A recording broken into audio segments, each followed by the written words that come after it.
You're listening to the Plane Talking UK podcast, the UK-based podcast written by a passenger for anyone. And here are your hosts, Carla Stebbings, Matt Smith and Neville Bounds. Well, hello and welcome to episode number 262 of the Plane Talking UK podcast. I am Carl Stebbings, and joining me in the P2UK studios this week, as always, is my co-host Matt Smith. Well, hello everyone. Hello. It's been a weird day, mate. I'm not going to lie. It's been a really weird day. No Sierra Hotel India Tango, Sherlock. Oh, yeah. Okay, very good. Well yeah, done. do you like that? No need for bleeping there. No. How are you, Matt? No complicated editing. Yes, I've had, I'm not going to lie, I've had a supremely awesome day. Have you now? Yeah, I couldn't possibly mention why. First thing I will just say, actually, is there's no Nev this week. No Nev, apologies. Nev's taking a well-earned rest. He's had a sort of rough couple of weeks, really, bless him. So, he's just having some time sorting out other projects, shall we say. Yeah, so all the best to Nev. If you're watching, hope you're well. And give Auntie... of course he's watching. He's making sure we don't screw up. give Auntie Sue a big hug for us as well. Indeed. But it's been quite interesting. Let's just introduce our other guest before we go into what we've been up to. Joining us as well is another awesome co-host of the show, and he's obviously back stateside. Love and life, as always, it's Armando. Hey, everybody. It's great, actually, to do a show on a Saturday afternoon. It's beautiful here in North Carolina, which is kind of ironic because I feel like we're going to have a little switcheroo here in about 30 seconds where two of us have swapped places. Really? I don't know what you mean. I don't know what you mean. Now, have you been flying at all, Armando? I have, yeah. So I finally got checked out in the local airports, Cessna 172, and then the Piper Arrow 2. So flew yesterday morning, and you flew this morning. And this is sort of my first time flying in this area, and it is beautiful. I mean, you can see that as soon as you take off, you can see the Blue Ridge Mountains or the Appalachians. And it was just a great flight both days. Awesome people, back to small town general aviation, which is where my heart lies. And can't wait to fly just a whole bunch more here. What's it like flying that old 172, Armando? Because obviously I've logged a few hours in the 172. But yeah. I told the instructor as I was getting my checkout, it's actually been about 3 years since I've flown a 172. And hey, it's like riding a bike. That plane is bulletproof. Was it a vintage one you were flying, Armando? Sort of 70s vintage? No, it's actually. Well, I'm sure the aircraft was a 70s model, but the panel has been updated. Garmin 530 WASP GPS in it. It's full GPS instrument approaches. Same thing. This place that I'm flying out of has 4 aircraft, and they're all kitted out with full ADS-B in and out and GPS approach capable aircraft. So wow, I look forward to that next year. Yeah. Excellent. I can't wait.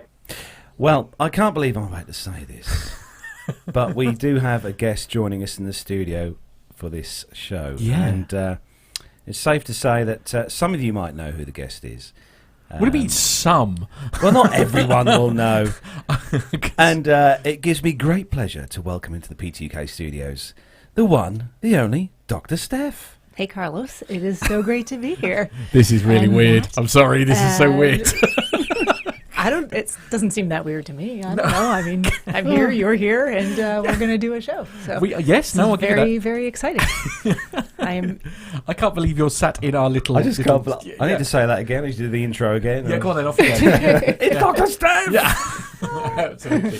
Yes, honestly, oddly enough, I left North Carolina yesterday, which is where Armando is. Yes. Basically right down the road. Yeah. And he was here previously on multiple shows. Yeah, I don't think you're staying for 2.5 years, though. No, that's not the plan. If I do, something has gone horribly wrong. And no, actually, this is kind of a little whirlwind trip. I'll be back home tomorrow. Yeah. Wow. I don't know how you do it. I really don't. It's as I say, is all that flying is a small, basically, a small part of hell as far as I'm concerned. But so we've had a really nice, so I've had a really supremely nice day. So we went to, so myself, Lee and Lee, who I'm sure you know, are friends of mine.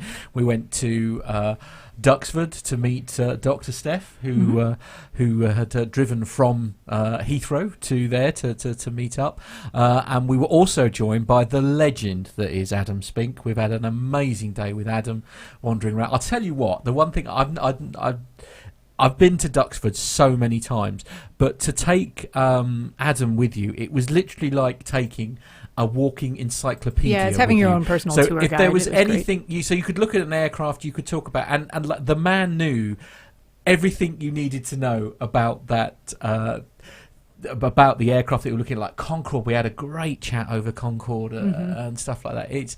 It's really been an amazing time. It really has. We've had a great day, actually, haven't we? Yeah. Oh, it's been wonderful on many counts. So obviously, having Adam come over and your friends and seeing you, obviously.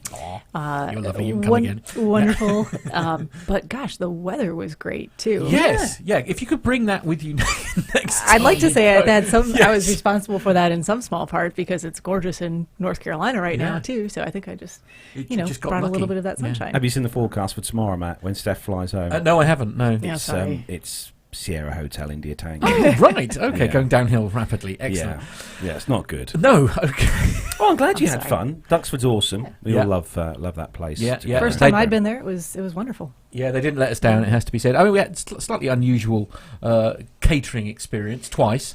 There could be some improvements on that. Yeah, absolutely. Not so much the food. The food was wonderful. Yes, no, the food was lovely. I do to do with the ordering experience. Yeah, I don't think training on a Saturday is the way forward. Yeah. Well, you didn't get someone go, "All right, mate, what do you want, governor?" Oh God, no. I wish I would have taken that. It was basically one lady ended up doing all of it herself because anyway, we won't go into details. But the food that we were served and the beverages that we were served were excellent. So, indeed, awesome. Just a bit of training. Yes. So, date and time check then, the 30th of March it is today, and it's just coming up to 5:15 in the evening here in the UK. And don't forget the clocks go forward this evening. Sorry, I think I should just say, Lee saying he's very excited also because he's finally met an American who likes football. Yes, we had a nice chat over. Because we were actually saying we were so disappointed when he met Armando, not because of meeting Armando, but because neither him or his replacement had any interest in American football whatsoever. It was just like, oh right, yeah, that's the one with the oval ball, isn't it? Yeah. Anyway, moving on from football, because football's about as interesting as dust. Stop it. Big welcome to everyone who's joined us in the chat room for this evening's show. All the family members in there. We've got James Candraw joining us as well this week. We said hello to him a few weeks back on the show. Dave Abbey, Graham Haley, Neil Lamworn is in the chat room as well. We've obviously got Neville Barnes who's keeping an eye on us, making sure we do a good job this week. Pilot Pip is also in the chat room. Captain Al is in the chat room. Oh, look out. Chris Griggs is in the chat room. Neil Landwarn, if I'm missing anyone out, here we go. And nice to see Dave Abbey in the chat room this week. So hello to you, David Abbey. Yeah, and hope you're all well this evening. I suspect Dave Abbey is in the chat room because of our guest. I'm not going to lie. Yeah, we've got a lot of people who wouldn't normally. God, can you imagine if we had advertised this a few weeks ago, Matt? Yeah, we'd have had like 400 million in the chat room. Absolutely, yeah. Somebody do a post in the BFF chat quickly. YouTube would have broken down. Yeah, what? Literally. Well, with the esteemed guests on, YouTube would have sort of collapsed. Oh, YouTube! I thought you said U2 would have had YouTube. It's like, what's the rock band U2 got to do anything with the no? Okay. Cotton buds are for sale from every chemist for clearing your ears out. Matt will be down there after the show. How very rude. So we've got loads of news to get through. Oh, hang on. Hold on. I'll go on, Armando. Since we're getting all the Dr. Steph references out of the way, I gotta admit that the PTUK studio looks a lot roomier with Steph sitting in that seat than it does. How rude! Yeah, I know what you mean. Yes, it's very spacious in here. I don't know what you're talking about. Yeah, we're not touching elbows or anything. No, We could really. fit 20 Dr. Stephs in here. Yeah, you Absolutely. could practically have another one of me. In fact, if you and I left, Carlos, and we had, you could probably get 5 Dr. Stephs in here without us being in here. Oh, hello to Myla. She's joined us. A quick hey, hello Myla. from Myla. She's on the train to Amsterdam. Yeah, and Mila will hopefully be sat in Dr. Steph's seat in 2 weeks' time, by the Wow. way. So, yeah. Wow. Yeah, Excellent. absolutely. Yeah. We are packing the studio with esteemed aviation guests at the moment. I know. It's all good. I know. Yes. We just need to pilfer some more APG hosts. Hey, now stop it. We'll we don't want to upset Jeff now, do we? No. We'll get Absolutely. Jeff in. Yeah. We'll get Jeff in. Right, yeah. You just want to give him another ride out in the TriStar van. Well, that's all you true. want to do. That's very true, yeah. Anyway, should we do some aviation type So we stuff? have got Yeah. loads of news to get through this week. We've also got our usual military segment from Armando this week again with all I've the heard top of him. stories. Yeah. We've got no segments to play out this week, so we're going to have a chat with Steph at the end of the show about what she's been doing. Flying. Flying, basically. Yeah. Absolutely. Doing not me crazy personally, trips. just taking Yeah. trips. So we are going to start the show then, as we do each week, with a rundown of the weekly news from around the world and the UK. So if you're ready, Matt. I am. If you're ready, Armando. Let's go. And if you're ready, Steph. I am ready. Let's go.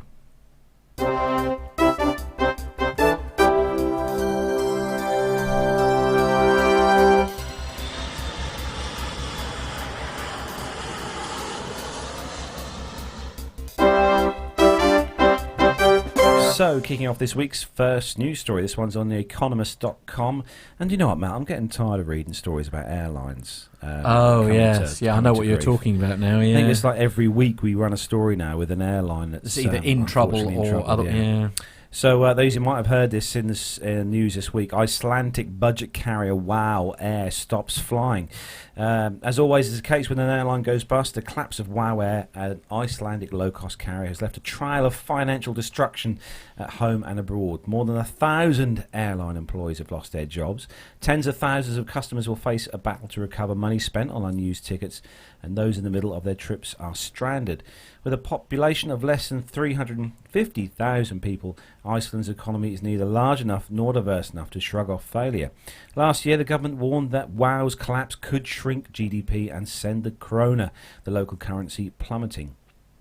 Skuli Mugensen, WOW's founder and sole shareholder, had in recent months seemed like their airline industry's answer to Theresa May, Britain's Prime Minister, who is desperately trying to get her Brexit deal. Yeah, good luck with that, dear. Mr. Mogensen steered the loss-making company through crisis after crisis, trying to negotiate a bailout, first with Icelandair, the flag carrier, then Indigo Partners, an American privately equity firm.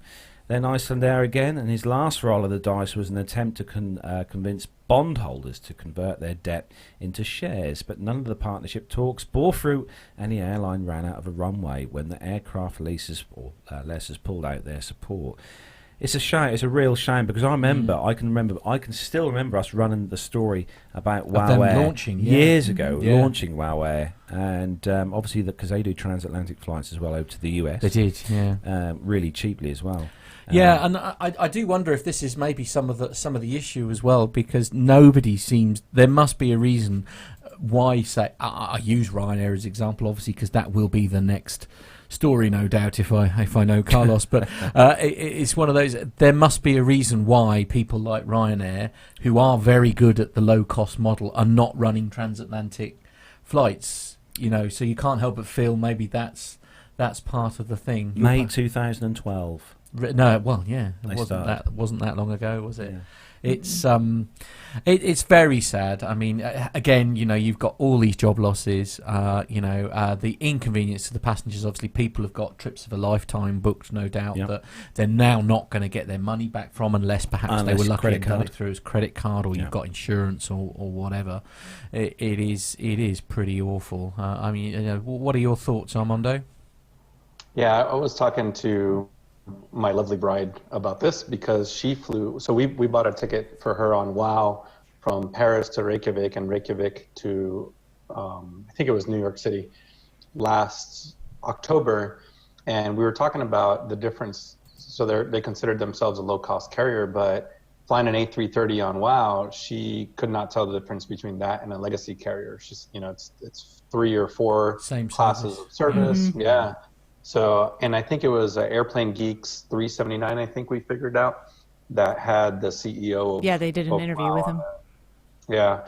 And it it was just one of those things where I think they knew they were growing a little bit too fast getting into that transatlantic market. Yeah.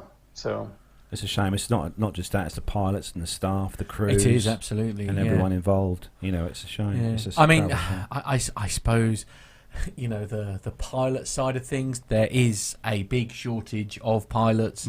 So I'm sure that these pilots, I know obviously there's great uncertainty for them at the moment, but of course these guys, I'm sure, will have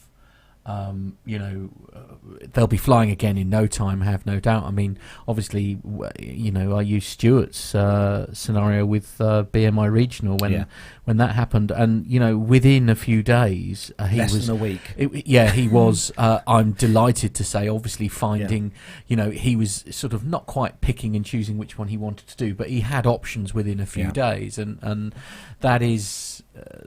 So from that point of view, and I'm sure, I just hope, like, obviously cabin crew and stuff, it's the people that work, but it's just so sad when something like this happens, isn't it? Let's have some good news stories next week, shall we, about airlines. Right, okay. And I suppose you see this in the US, do you guys, with airlines failing quite as often as we do? Not as often. Yeah. There's a lot more where there's mergers or buyouts and things like that happening. I'm trying to think of the last time, maybe Armando can help me out here too, where there was an airline that actually failed.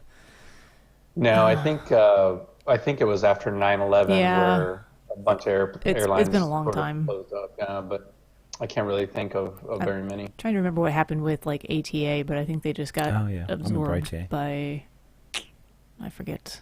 I think they were doing code share stuff with Southwest for a while or something like that.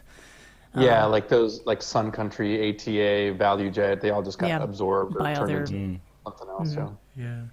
It's it's just very sad, isn't it? So moving on to the next story, as Matt said, is his favourite story of all. Indeed. But this kind of combines kind of a two story stories, for you, really, doesn't it? Yeah. Nev, so as many people will know, obviously there may have been a small incident involving British Airways. Well, not directly, although it was, I think, a route that somebody else was covering for them, wasn't it? Where a plane should have gone to Dusseldorf and accidentally ended up in Edinburgh, as you do. Now, one of the things that's so very amusing about this story is I don't know quite why the people at Ryanair decided to do this, but we'll read the story and you'll see. So Ryanair trolling of British Airways mistake backfires rather spectacularly. So a Ryanair attempt to make fun of British Airways on Twitter after a flight mistakenly went to Edinburgh instead of Dusseldorf has backfired. Ryanair's official Twitter account said it had a present for BA, and it was a copy of Geography for Dummies. But Twitter users made a number of suggestions of books Ryanair could read, including Customer Service for Dummies. In January, Ryanair was again named the UK's least liked short-haul airline. On Monday, a British Airways flight that was supposed to go to Germany ended up in Scotland after the wrong flight plan was used. Ryanair trolled BA in a tweet that afternoon with suggested reading material. BA replied to the tweet saying no one is perfect, but Twitter users quickly came back with the book suggestions lampooning the low-cost airline, including Employment Law for Dummies. In 2018, Ryanair was forced to cancel hundreds of flights after strike action by pilots and staff who were complaining about the conditions. The strikes caused disruption for tens of thousands of passengers. In December 2018, the Civil Aviation Authority began legal action against Ryanair after it refused to pay compensation to passengers over the cancelled and delayed flights. Another commentator, Richard Spravens, referenced a story that first appeared in The Independent on the 6th of January about Ryanair flight bound for Thessaloniki in Greece. The flight was diverted more than 500 miles away to somewhere in northwest Romania. Passengers were then offered transport on an old bus to complete the journey, which many refused, The Independent research. So, I mean, basically, the long and the short story of this is I mean, I get why they sort of use this as an opportunity, because we all know Ryanair will use any form of publicity to sort of get themselves out there. But a small part of me is proud of the Twitter community for, taking it to their full. Sorry, I've run out of words. Somebody full plate of food. Yeah, right. Yes. Okay. Ooh, what's for dinner tonight, Armando? Leftover pizza. Yay! Now, I heard about healthy foods yeah, last I was week. gonna I say, think. is the wife away? It's No, she actually brought it in. We went to this pizza place last night. I'm completely diverting from Ryanair here. Yeah, I know. We went to a local pizza place last night, and we're not used to the portion sizes. So okay, right. Yeah, that's definitely an issue. That's fair enough. Yes. No, it's all right. It's fine diverting. I mean, essentially, the details of the story are there. It's just like basically, Ryanair tried to take the. Well, I wouldn't say BA. moral high ground, but No, I wouldn't call it that. But you're right. You know what? Sometimes the best part of my day is getting on Twitter and just stumbling across something where amusing story. And it can really be about anything, but you just see how creative people really are, and that it just makes me so happy. It does, absolutely. So moving on to the next story, and as Nev's on holiday this week, bless him, we've left the next story for you, Armando, and a bit of a nice Mail Online story. Yeah, so like you said, this is from the dailymail.co.uk, and it is about British Airways' new amenity kits for first class. So let's see, British Airways is rolling out its brand new amenity kits for first class cabins on Sunday, and this website unboxed one to see what goodies you get in return for a ticket costing thousands of dollars or pounds. We also offer a sneak peek of British Airways' new pajamas and crockery that we'll be taking to the skies. The bespoke amenity kit bags are by Temperley, London. They feature its star design and contain products by, I don't know if I'm pronouncing this right, Elemis? Oh, I don't know. I think it's Elemis, because I've seen their stuff. We'll go with it. Up. Yeah, let's go with that. Yeah, he's busy watching the video. You won't get any sense out of him. I think it's Elemis because I think they also have their products on cruise ships. Yes, in the past. yes. No, I have. Yeah, Mm-hmm. yeah. Let's go with that. I remember it from the Ultra Smart Pro Collagen range. It's working out well for you. I mean, really, no fine lines or wrinkles. I don't look a day over 50. Yeah, 45. Yeah. I know, right? Thanks. Let's see. The Daily Mail Online travel section was sent a mail bag, which contained the following Elemis products. It was this Ultra Smart Pro Collagen Eye Cream, a Pro Collagen Matrix Moisturizer, a cleansing micellar facial wipe, Skin Soothe shave gel, and a Hydra Nourish lip balm. These all sound like airplane parts. Maybe that's the plan. I know, right? Let's see. There was a pen. There was a toothbrush, toothpaste, tissues, earplugs, socks, eye mask, and a plastic comb. They had shaving cream, but no razor. Interesting. Yeah, right. You just put it on and look like you have a beard like Captain Nick. Yar. Everybody just... so it goes on to talk about the pajamas or loungewear, as British Airways calls it. Super soft, new crockery, bone china, high-end British tableware designer William Edwards, accompanied by cutlery from Studio William. So, again, this is I'm sure Nev will be happy to see this. This is, we've talked a couple times about British Airways sort of elevating themselves again, and I think over the last couple months they've been listening to us, and they're doing a fine job. That's right. It's because they've been listening to us. That's precisely why. I think Don't doubt the influential reach of PTUK. Yeah. Yeah, you're lovely. It's all lies, but thanks. Did you do the whole first class thing over here? No. No. Okay. No. But you didn't get any of these bits. I do remember getting on Virgin Atlantic for the first time, and they had these amenity kits, and I think I was in business class, and it was actually kind of nice, and I ended up keeping some of the stuff for future air travel. Oh, too right, yeah. Yeah, I have plenty of amenity kits from previous business class. Sure. At some point, you're like, I don't need any more small bags. No. Plastic combs. I do cherish my Virgin Eye Atlantic masks. pajamas that I've got at home. Actually, They no, are the eye awesome. masks are great. I do keep those. Really? Yeah. As you do. I'm not too sure about the socks because I've got quite a few of those socks that come with the amenity kits, and they're I usually just wear those like the one time and then car polishing cloths. Yeah, basically. Yeah. Nice. Yeah. Well, they're not the highest quality socks, you know. They're just Really, that's a shock. I sort of expected them to be made from, I don't know, fresh goat or something. Goat hair.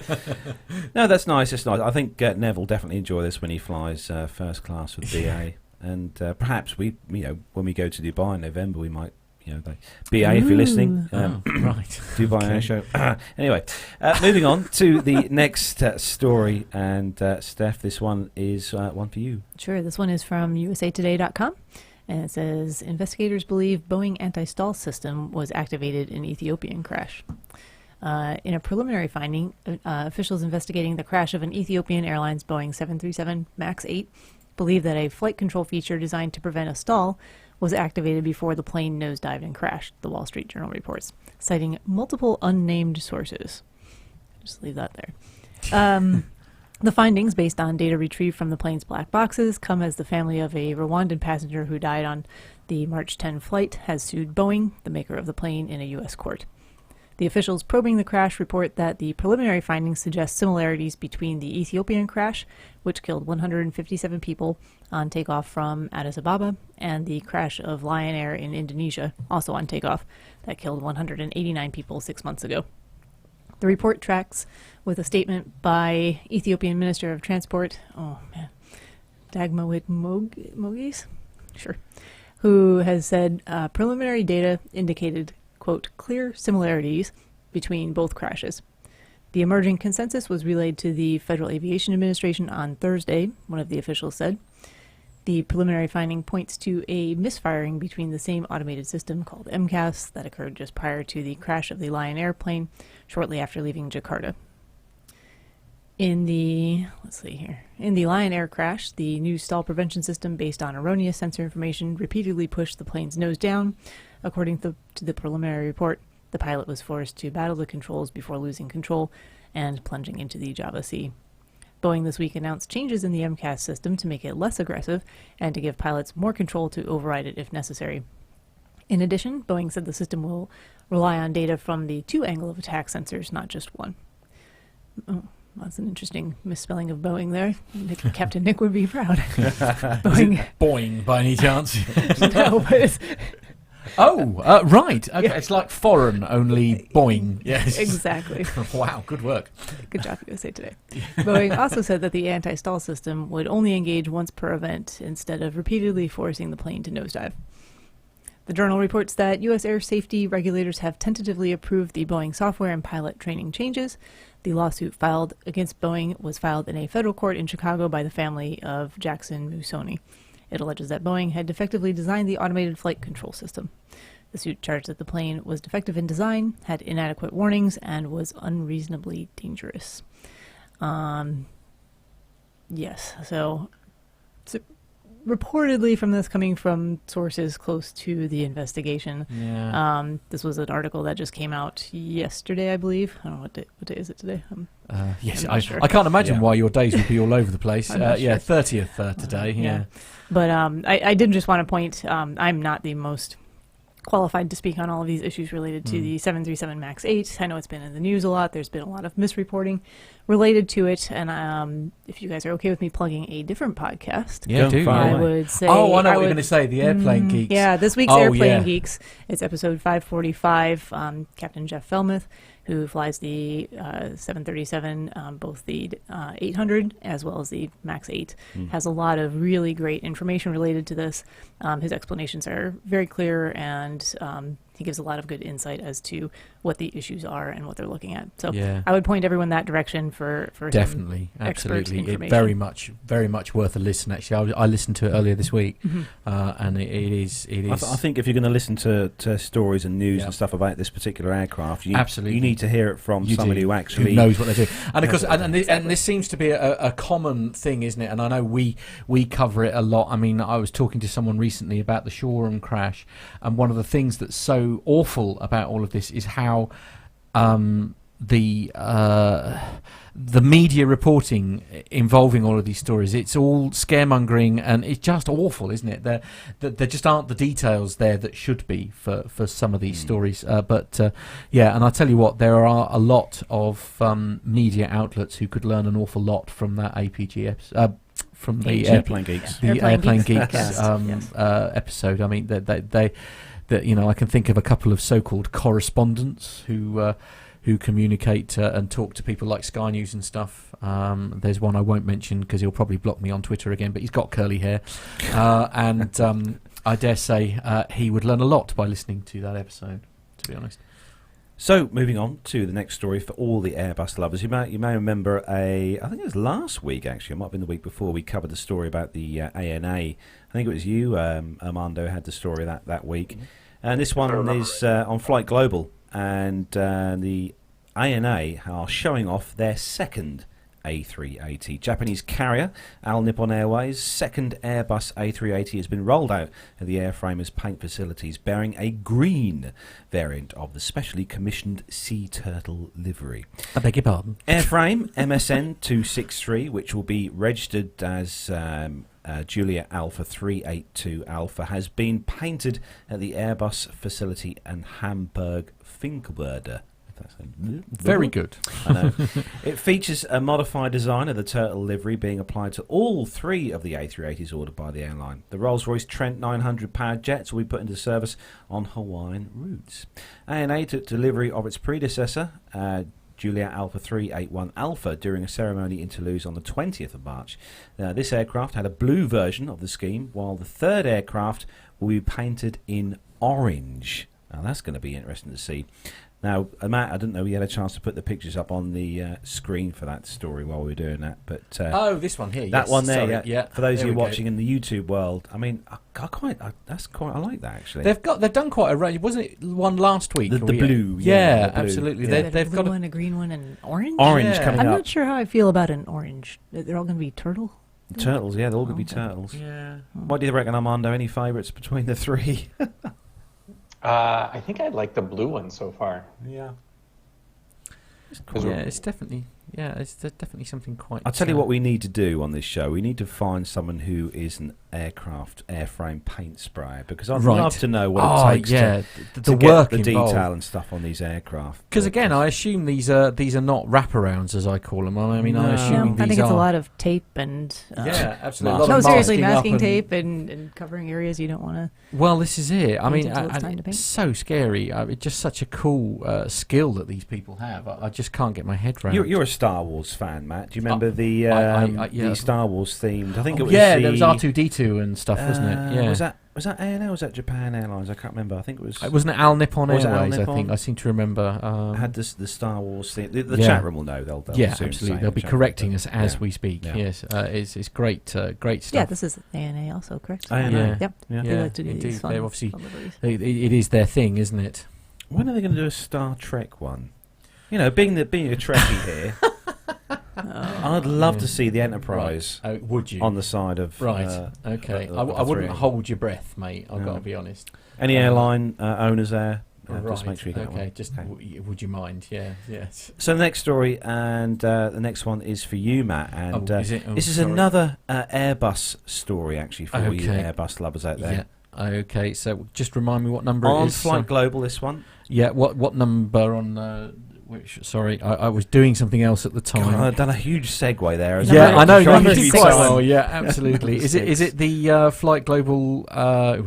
Sorry, I was doing something else. You'll see. Is it the pictures Airbus aims to deliver first Delta? Yes. Is that the one? That's the one. Okay, so I might even pick my camera. What do you reckon?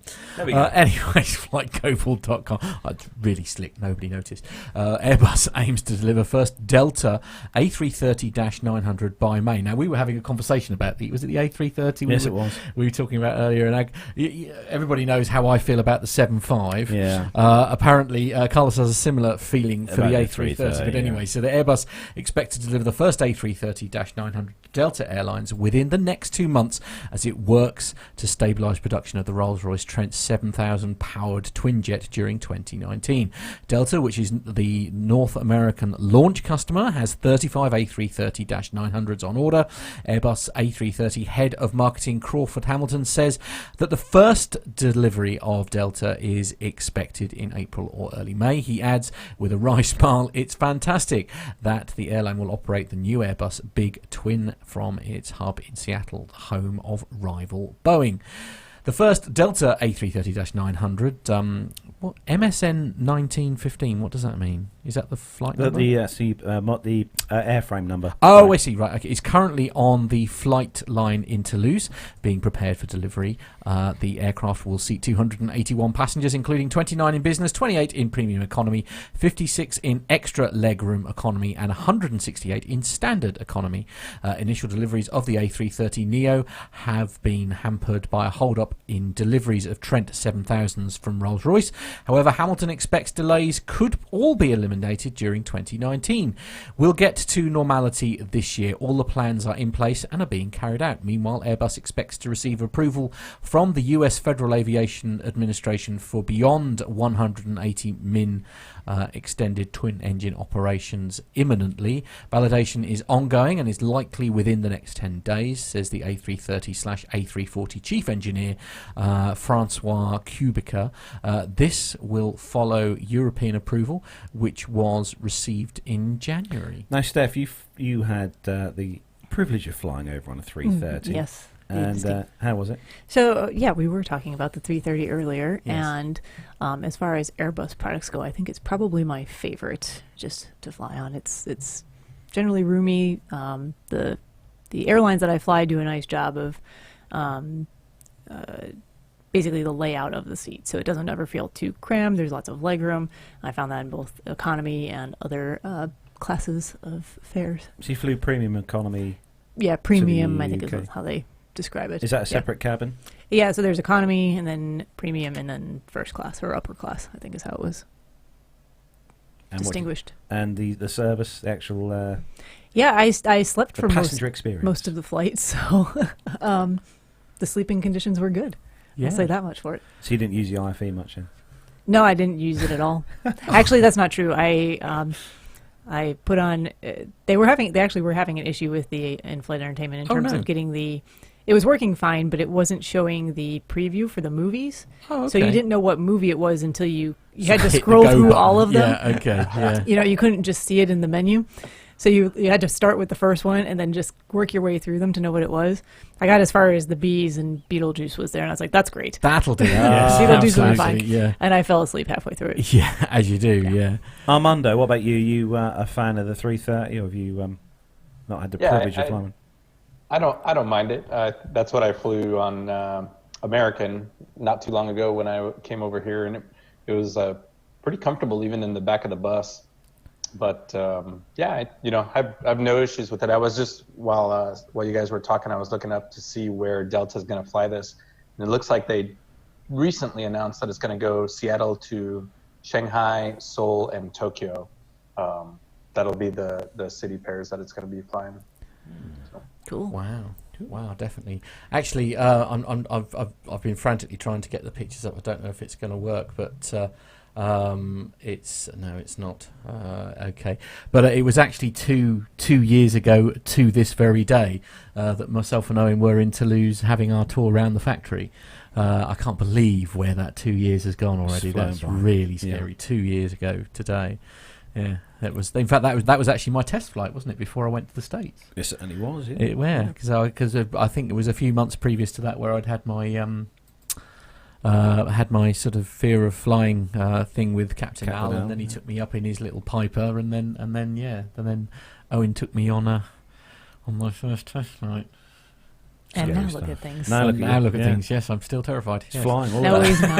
he's not. So next story then, Armando, Absolutely. and a bit of a tech one for you. Ooh. Yeah, this is from Breaking Travel News, and it is Etihad Airways has successfully implemented the ICAO's Global Aeronautical Distress and Safety System recommendations for flight tracking. Etihad now not only meets the GADSS or GADS recommendation of tracking its flights with position updates every 15 minutes under normal conditions, but also at the frequency of once per minute when an aircraft is in distress. Other airlines are expected to introduce the latter by 2021 by the ICAO.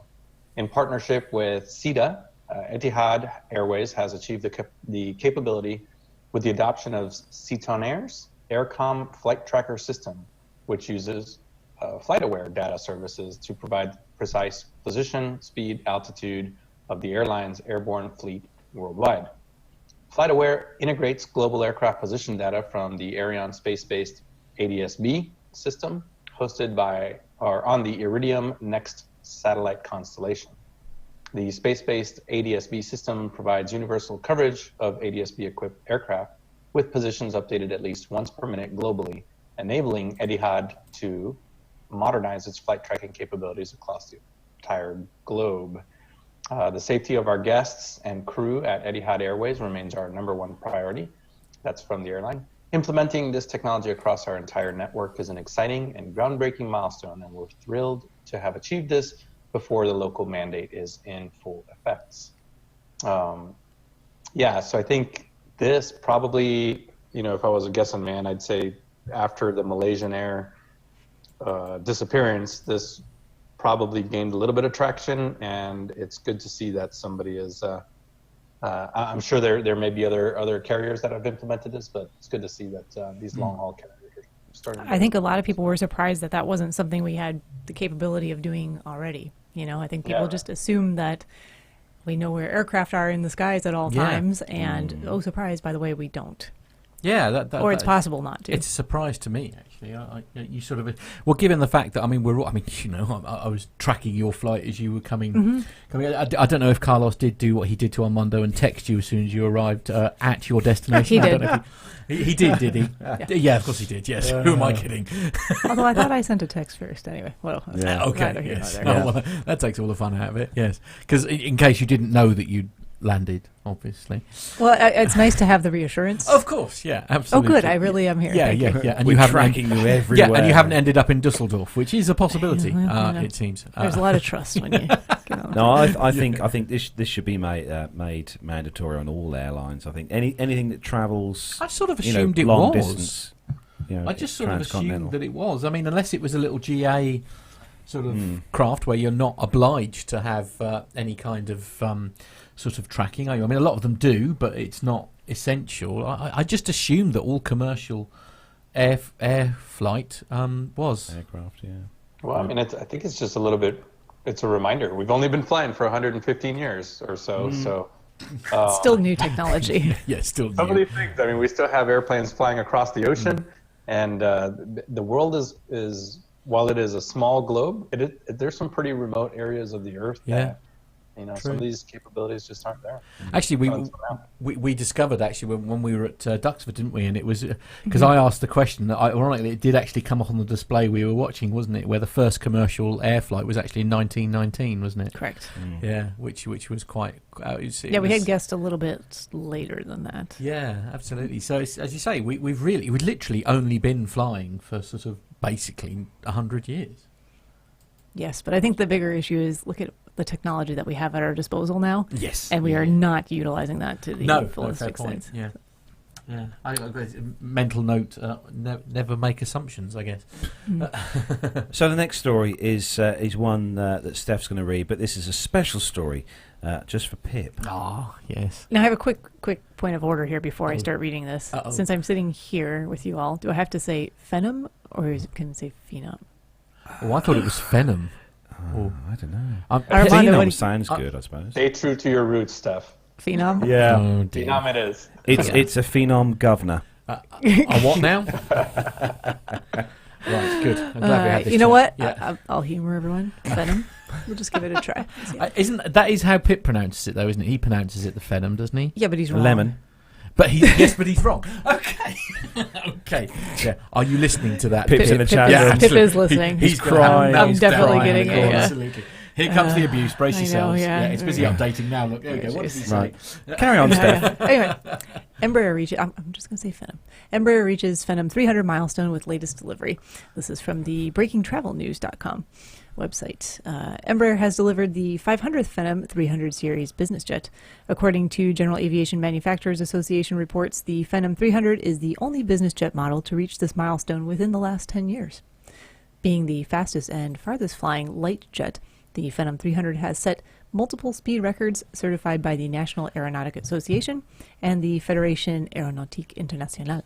Ooh, get you. That's probably not correct. The Phenom, Yeah, absolutely. the Phenom 300 has fascinated customers since it entered the market, and its tremendous popularity only challenges us even more to continue to deliver the ultimate customer experience, said Michael Almafitano, President, Embraer Executive Jets.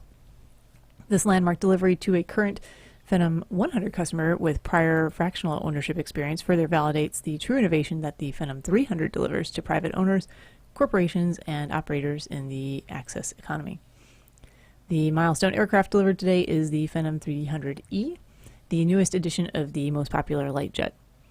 Freeman Pickett received his aircraft at Embraer's Customer Center in Melbourne, Florida, and said this guy definitely would have said, the Phenom 100 served us very well for our flights throughout the Midwest. I'm sorry, the what now? Yeah, he's from Florida. Okay. I just wanted to get the regional accent correct. But as we begin to fly more with more passengers and to destinations farther away, we began to use a Phenom 300, to which we had access.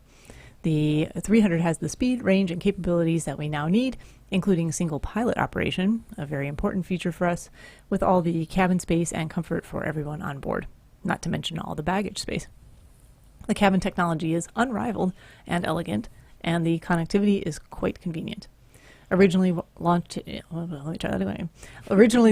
2005, the Phenom 300 entered service in December 2009 and has sustained more than half the light jet market share since 2012. The aircraft is in operation in more than 30 countries, having accumulated more than 800,000 flight hours on over 600,000 flights over the past decade, carrying almost 2.5 million passengers over a distance that circles the Earth 13 times, equivalent to a round trip to Mars. This author did a lot of math there just now at the end. Absolutely. Now, was Pip excited by that story? That's the question. Oh, he spends most of his time excited. He's a pilot, let's be honest. Speed records, Phenom, pull the other one, he says. Okay. See what he did there. Actually, Steph, you may want to buy one of these. You can grab one in US dollars, 9.45 million. A bargain. Yeah? Right. No. Order No. two. Yeah. Yes. Why not? Although Absolutely. I was reading the description about the Phenom 300 on Wikipedia, and according to... because obviously all of their information is 100% Well, accurate at all the time. It says here, and Steph's sitting next to me, it says 6 passengers standard configuration, plus 1 in the cockpit, maximum of 10, including 1 in cockpit, and 1 on a belted toilet. It's a seat. I'm If you put a seatbelt on it. I mean, Okay. if that's not seat 1A... Yeah, well, there is that, yeah. Are you sure it's not seat 2? Yeah, number 2. Oh, no. I see number what you 2. did there. So I was looking up one of the private operators of the Phenom 300, and they're quoting, if you fly it 200 hours per year, it's somewhere between $631,000 and $921,000 US dollars per year. $631,000 at 200 hours per year, $921,000 at 400 hours per year. So, Ouch. So in addition to the low price of $9 million, you can plan on pretty much anywhere between $750,000 and $1 million just to operate it. Good to know. Actually, Pip said in the chat room that it's pretty standard in biz jets for toilet seats to have seat belts. Is it? Yeah. Yes, but cannot someone occupy that as their seat for the entire... Well, you'd sort of assume that was the case if it has got a seatbelt on there for you. Well, I would just think that would be for You know, I suppose if you got it's quite caught handy. out there and there was some turbulence. Those who are terribly incontinent, that might be. Yeah, I mean, if you are, location. at least you haven't got to go far. Well, absolutely, you're already yeah. there. Yeah, just lift the seat. Or if you're sitting in that seat and something goes terribly wrong, well, that's probably the right seat to be sitting in. Yeah, I mean, as a nervous flyer, I personally would choose that seat. I have to be honest. As long as there's no sort of upset, turbulence or anything. Obviously, with the lid up. Right. Yeah. We'll just Oh, call yeah, that that could be- a short commute. Yeah. Anyway, moving swiftly on. Yeah. Okay. Right. So he says, yes, you can. Pretty comfy, too. Right. And Well, now there we you are. know. Yeah, absolutely. Now you know. Yes, the porcelain throne. The porcelain throne. Yes, indeed. BBC News Oh. is the next story. And, this is something I suppose we should all ask Steph about after I read this. But airlines face lawsuits over toxic cabin air. Oh. Okay, 5 of the UK's largest airlines are facing legal action, which claims pilots and cabin crew are regularly exposed to toxic fumes during flights. Really? The Unite Union said legal notice had been served in 51 cases, the majority of which are against British Airways. EasyJet, Thomas Cook, Jet2 and Virgin Atlantic are also subject to the legal action over aerotoxic syndrome. The airlines have said previous studies found no proof of long-term ill health arising from cabin air quality. The Unite Union, which I'm a member of, I might say, which represents the airline staff, claims pilots and crew are exposed to frequent fume events when air drawn into the aircraft becomes contaminated by toxic compounds. The union says the fumes which originate from the oil used to lubricate the jet engines contain organophosphates and TCP, and that long-term exposure can lead to chronic ill health and life-threatening conditions. Independent expert evidence concludes that air on board jet planes can contain a toxic mix of chemicals and compounds that potentially damage the nervous system and may lead to chronic irreversible health problems in susceptible individuals. Said Unite's Assistant General Secretary for Legal Services, Howard Beckett. The airline industry cannot continue to hide from the issue of toxic cabin air whilst placing the health and safety of air crew at risk. And the story does go on, but I mean, I think we've all, most of us, I mean, I don't fly massively frequently, but I'm flying on commercial passenger jets since I was 4 years old. I'm still here, and that's this back in the days when smoking was allowed on airplanes. Well, yeah, when there I was was that, flying. yeah. But Steph, Yeah, I can add to this a little bit. We actually just discussed this on the Airline Pilot Guy show because we had a piece of feedback wondering about, I forget how it was worded exactly, but more from the medical side of things, as a diagnosis, aerotoxic syndrome. And I think I had looked up what, if anything, aviation medical examiners had to say about it in terms of treating these folks who were claiming to have symptoms related to air fumes in the air, toxic air on aircraft. And the airlines are right here. There's no research whatsoever that shows that this is a thing that I could find. I had some studies pulled up before. I don't remember what episode it was that we were discussing it on. I think I referenced some of them. But basically, yes, the organophosphates, the tricresyl phosphates, or it's like the organic component of those, are known to be toxic, but they weren't able to isolate the toxic isomers basically from engine oil in studies. So yes, people have symptoms that sound credible, that more than one person has reported the same type of symptoms and issues related to this, but there's no hard evidence or research to support that it's related to anything within the air of an aircraft cabin. yeah. No, I think we all know that. I mean, most aircraft manufacturers have various filtration systems built into the Oh, sure. aircraft. Mm-hmm. I'll sort of back this up too, and now that I can say this, back when I was in the Air Force, Hooray! yeah, we used to have aerospace physiologists and flight docs that would fly fairly regularly on each of the US Airforce airplanes, and they would measure everything from a health standpoint. So they would measure noise levels, they would measure things like this, just to have a long-term sort of baseline on the kind of hazards that air crews are exposed to, and most Air Force aircraft use the same sort of bleed air system to pressurize as a commercial airliner would. And to this day, it's not definitive, obviously, but I have never heard over 20 years of flying in pressurized aircraft anything of the sort where they have said there's a concern for aerotoxic syndrome or anything like that on our aircraft. So. Yeah. I think it's a story that will continue to pop up every now and again in the news feeds with this. Well, and like I said, there's certainly more than one person out there has come forward with the same types of complaints, same types of symptoms. The question is, what is truly causing that? Well, and you do wonder, like with my negative experience on the 7.5, because it was after sort of 4.5, 5 hours where I was, all right, admittedly, as we since discovered, I was actually poorly when I was flying, and perhaps in hindsight, if I'd known, then maybe I shouldn't have been in the air, but perhaps if the air quality isn't quite so good and you are having respiratory problems anyway, it's exacerbated the problem. You can be much more sensitive to anything that just is going to make you feel unwell. Yeah, indeed. So moving from one health-related story to another one then, Matt, on the amazing publication that we have here in the UK, which is obviously The Sun. Oh dear. Right. Okay, here we go then. It is on the Sun newspaper, so I'm just waiting for it to load, as Carlos says. And the headline is Nut Fair. 2 brothers with deadly peanut allergy were kicked off flight because the airline refused to stop serving nuts. Okay, so 2 brothers were kicked off their connecting flights after the airline they were due to fly with refused to stop serving nuts, despite the fact that one of them has a deadly nut allergy. The teens, aged 15 and 16, had already completed part of their journey when they were forced to return home. The teenagers were travelling from Atlanta to Manila in the Philippines by themselves after visiting their sick grandfather in the US.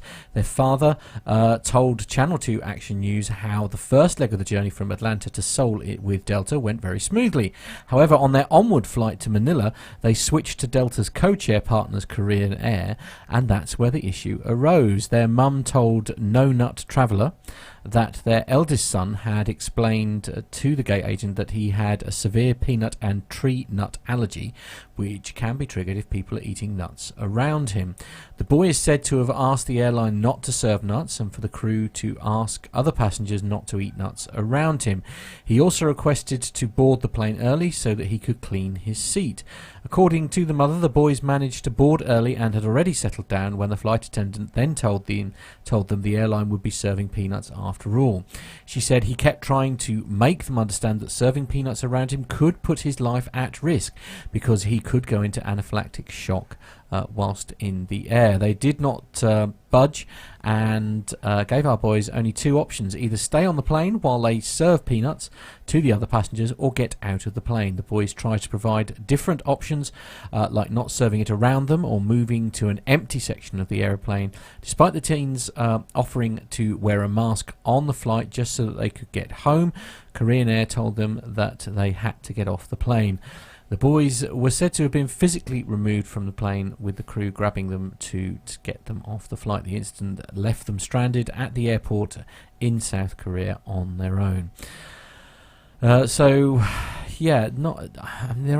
things that concern me here with this flight. I'm going to be a little bit controversial here, and say that I can kind of see where the airline is coming from, because if somebody says to you that if you have any kind of contact with nuts that you're going to go into severe life-threatening anaphylactic shock, I can understand why an airline would perhaps turn around and say, because essentially all these things are based on risk, I can understand why an airline perhaps who didn't fully understand the situation would say, actually, that's not a risk I'm willing to take.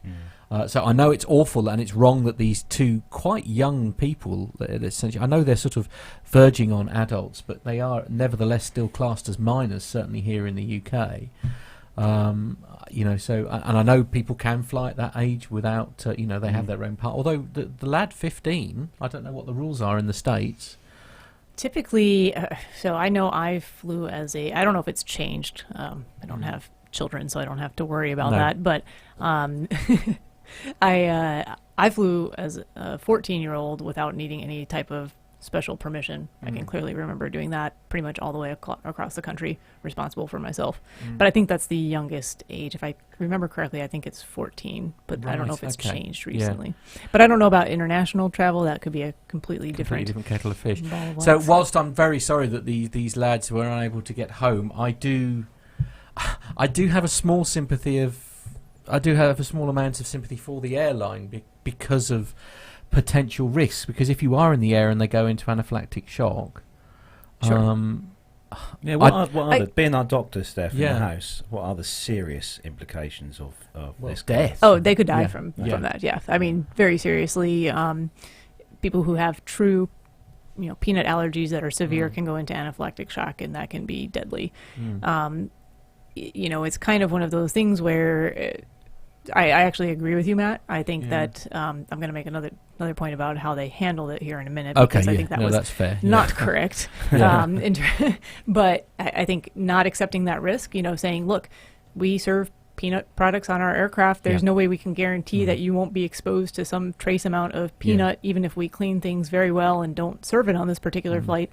That wouldn't send you into anaphylactic shock at, 38,000 feet, somewhere halfway across a large body of open water. I can see why they would not want to take that risk on. Absolutely. I think that is something that perhaps the passengers and especially their parents should have investigated before, and maybe they did. It was a code share flight, so they could have just talked to the one airline that they originated with in the United States, which was Delta, and just assuming that code share probably operating under the same set of rules basically would not be an issue. I think we all know that that's not something we should necessarily expect. But you really, if you have that level of an allergy where you have potentially fatal consequences, you really do need to be doing all of your homework there before you send your minor children unaccompanied, across the world. And I understand there's always exceptions. Yeah, there's always exceptions and circumstances that come up and make things less than ideal. I don't like how the article mentions that the boys were physically removed from the aircraft. Absolutely. Certainly there's a better way to go about doing that. I don't know what sort of and also would allow that to happen. Again, as you say that, I mean, this could have been dealt with before they got on the aeroplane. I mean, if they really were unhappy about doing it, then it should have, as you say, perhaps it's a breakdown in communication between Delta and their co-chair partner, perhaps. But really, the risks should have been assessed before they were even allowed to start their journey. If it's me personally and I have a medical condition that is going to impact my potential well-being on a flight, I'm going to make sure that I have talked to and documented and wrote down the name of the person that I talked to, so that when something doesn't work out as planned, you have some sort of recourse to go back and say, no, look, this is who I talked to, this is what they assured me, this is what it says in your policies and procedures. You have to have all that in place. But absolutely, I think it was just poorly handled on a lot of events there. But I don't disagree with them not allowing them to fly, because that's a huge amount of risk to take on for people who are minors. And also, I mean, I mentioned the word Pret a Manger. There was an incident flying out of here where somebody had a severe nut allergy. Admittedly, it wasn't the airline's fault. Obviously, they ate something in the airport before they went out. They purchased something and then flew out there, obviously, and then they had the problem while they were in the air. And so it is a very serious, nut allergies. I think, some of us are a little bit guilty of perhaps being quite blasé about it, but I mean, people do genuinely have. Yeah, and those can be one of the more severe allergies to have. And honestly, there's been at least one airline I can think of in the U.S. that only recently, like within the last year, stopped serving peanuts on their flights. Yeah. And they were really kind of known for it. I'm actually kind of sad that they're gone, because those honey roasted peanuts were delicious. I love peanuts. Yeah. So moving on to the next story. I understand. Yeah. And Armando, the next story is bit of an story. Yeah. So from that aviation news outlet, The Sun. Oh, lovely. And also kicking off our PTUK personals and misconnections segment. Oh, okay.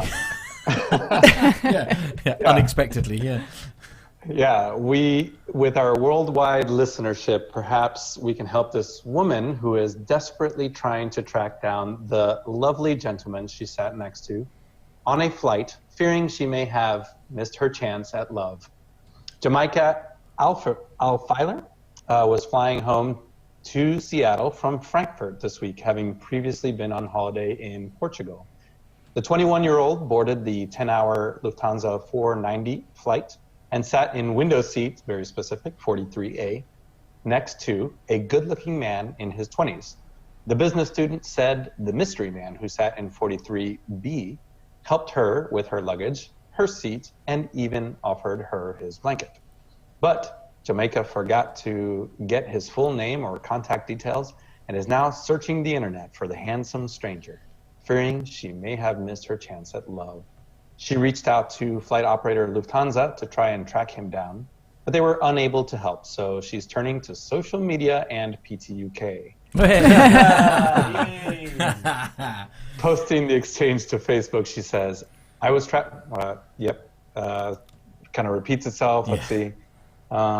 We were sitting next to each other for the 10-hour flight. However, I didn't get his name, which is why I'm reaching out, because I haven't stopped thinking about him since the plane landed. Aww. Sorry. So, yeah. Steph would like a bucket now, please. Yeah, absolutely.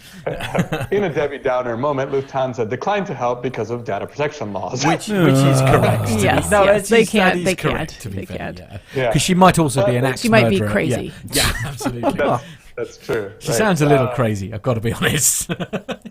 However, they said, fingers crossed, karma is on your side and you will see him again. So let's see.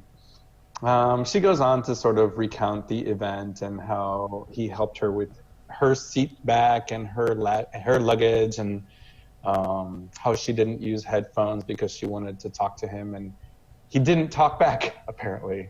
Yeah. But it is, granted, we've talked about this, we all like our own privacy on a 10-hour flight. So either way, good vibes, and I hope that Jamaica finds this young man and PTU. I will say, I hope that if it's meant to be, it's meant to be, and it will work out. It'll work out either but way. Yeah. my piece of love advice to Jamaica is, Jamaica, you're 21. Yeah. And there are other people out you'll be there. fine out there. You will meet someone special. How are your neighbours on the way here, Steph? I sat next good neighbours? Yeah, I did. He we just sat down and exchanged a couple of pleasantries, like, why are you crossing the... Yeah. He's and not then, going to say it. We keep trying to make Armando say it, and he's not going to, all right? Just let it go, Carlos. And then we proceeded not to talk to each other for the rest of the flight. Oh, nice. wonderful. Lovely. I like that, though. It was very nice. Yeah, absolutely. Lovely. I like people And who he was know very, how to respect. but, he was in the aisle seat, I was in the window seat. He was Yeah. he actually got up to use the lavatory more frequently than I did. I'm assuming everything's fine there, but Yes. but the one time I'm a doctor. Absolutely. I like having the window seat, but I always do feel bad because, especially on a long flight, you're going to have to get up at least once, maybe twice. It's just physiology. And I hate when you're sitting next to someone who's in the aisle seat and they act like it's the end of the world that you're asking, like, you're allowed to get up. Absolutely. I'm like, you're in the aisle seat. Like, of course you're going to have to get up when the people next to you need to empty their bladders. I am so sorry. It is the nature of I'm the going beast. to try to do it in a... See, Armando is one of these because he's very chatty. You see, this is the thing, and he doesn't quite understand the British way that we don't talk to each other, if at all. Like, if you talk to somebody on the tube, I mean, that's no. This is where you read your neighbor, your seatmate, right? Yes. We talked a little bit, but it was clear he did not want to talk, and I wanted to sleep, so that was perfect. Yeah. I had a flight not too long ago. Fortunately, it was near the end of the flight that the lady decided she wanted to talk. Because I don't know if I could have done it for the entire 4 hours. She was very nice. And it was actually very entertaining for about an hour and a half. 10 minutes, No. But a good hour and a half chat, and I don't mind doing that either. It just depends on who you're sitting next to. Yeah. Go on then. It's going to be a fan one of these days. Steph's going to get on board an aircraft and be, oh my God, you're Dr. Steph! Actually, we were And that's talking it. about that. We were talking about that Yeah, we earlier. were talking about that. It's like, it's sort of like those situations. Like, Matt Go on has then, had Armando, more, hit us with it. Go on. What's that? I say, go on, hit us with it. You were smiling all the way through that. Oh, no. I have nothing to add. Okay. I've met some lovely people on aircraft, which makes me think that I'm the chatty one. That Yes. people are like, okay, I'm gonna All put right. my Yeah, I'm done now. Yeah. Yeah. I'll tell you what, Matt. When me and Gemma flew back from Vegas a Right. few years back with Virgin, Okay. the guy who sat next to me Right. was a pilot. Oh no. Oh dear. That was it. You That were was the it. chatty one. That poor innocent man. You could see obviously Gemma's face. Yeah, Going, oh, yeah. no. And how much during the flight did Gemma have her head in her hands during all She actually that? had the headphones on. I Oh, don't so she blame didn't her. have to listen to anything going on. Absolutely. It's But just- we smart- had a she's a really smart good woman. chat. Yeah. Me and this chap had a really good chat. Yeah, absolutely. Was it a chat, or was he just humouring you like Armando? No, he said? was. I thought I was a geek, but he was like just reeling come on, off stuff about all GA. Oh no, pilots then are that's fine. geeks. That's your, absolutely. your You go found ahead your green buddy light. there. Yeah. Yeah, absolutely. Yeah. Maybe he's your soulmate. Yep. Yeah. Did you get his name Yeah. I did, but I. and contact info? Yeah. Yeah. Do you have to reach out to social media? Did now? you actually? He gave me a business card. Did he? Oh God! Oh no! Oh dear. That's the kind of Yeah. neighbour you want when you're doing long haul. Is it? Mm. Well, you Okay. want one or the other, right? Like you want someone that you Yeah. can have pleasant conversation with, Yeah, or you want someone who absolutely. doesn't want to talk to you at all. Ideally, not someone Not who's s- going to have very controversial views to ones that you hold. Yes, yes. To make it less of a stressful journey. Not someone who's going to continue talking at you if you don't want to be No, talked at, indeed. and vice versa. Yeah, one It nap should be time, just yeah. mutual Yeah, respect. yeah, absolutely. Yeah. Some of the chat room comments are, if you sit next to somebody on a plane for 10 hours and you don't know their name, it probably means they don't want you to know. Yeah, good I point. would agree with Yeah, that. absolutely. Yeah, yeah, yeah, yeah. Absolutely. And Tony S. also says, I hate talking to my seatmates, especially when they're family. Yeah, good- Auntie good Liz work. says that she doesn't like to chat on a plane either. No, absolutely. I mean, I don't tend to chat when I'm on a plane, but that a lot of that is down to that sort of that nervousness thing, and it's just like I'm literally sort of clinging onto the armrest for dear life during takeoff. You know, it's just. So I don't know. I think if the four of us were all sat together in a row on a plane going somewhere, the Yeah. conversation See, would be great. I mean, actually, I was obviously 2 hours, I was talking maybe. about the Toulouse trip earlier on in the show, actually, and when myself and Owen went to Toulouse, I was very, very mute on the way out, a very sort of stressed, busy, sort of sort of gripping hold of the armrests and getting genuinely quite stressed about it. But flying home, weirdly, I was peering out of the window. I was sort of chatting away to what was going on and all this kind of thing. And I almost sort of didn't realise that we'd taken off. And then obviously busy chatting away and didn't realise when I landed. So I suppose once I felt a little bit more comfortable about it all, it was a very different experience. And so I probably was that one who was, I think Owen probably wanted to just pop on his headphones and go to sleep, but no, I wouldn't shut up. Unusual for me, eh? Yeah. It's all good. So the last story, Dr. Steph, is it's one my that turn. we saved for you. It's a kind of an end story. It's a nice story to end on, but it's kind of moving away from the commercial side of things. But it is a really nice sort of Yeah, it's kind of a nice transition Yeah. here, I would say. Yeah. This is from the itvnews.com website. And it says, Spitfire pilot laid to rest more than 70 years after being shot down. A British World War II hero has been buried more than 7 decades after his Spitfire was shot down near Venice, Italy. Warrant Officer John Henry Coates received a funeral with full military honors at Padua War Cemetery on Wednesday. 22 members of his family reportedly attended the service, although none were alive at the time of his death. Interesting. An unlucky shift swap sealed the serviceman's fate. He was due to be off work on the day his plane was shot down, but instead joined 111 Squadron in the sky on a mission to destroy barges near Venice in 1945. His plane was hit by anti-aircraft fire and ditched near the village of Cavarziri? I'm sorry, wherever that is near Venice. And the crash claimed the 24-year-old's life and left his family in limbo as his whereabouts were unknown for the next 72 years. Wow. It's a long time. That is. In 2017, the pilot's aircraft and body were found by an organization specializing in recovering World War II planes. Archaeology specialists Romania Airfinders worked to find the remains of the plane from the ground, and found the body of Mr. Coates inside. Sadly, his family members who were alive at the time of the crash passed away without learning his fate, but younger generations have paid tribute to the pilot. How do you pronounce that name? Chalet? Yeah, that'll do, yeah. Okay, Coates, a descendant of the serviceman, told ITV News he was a hero.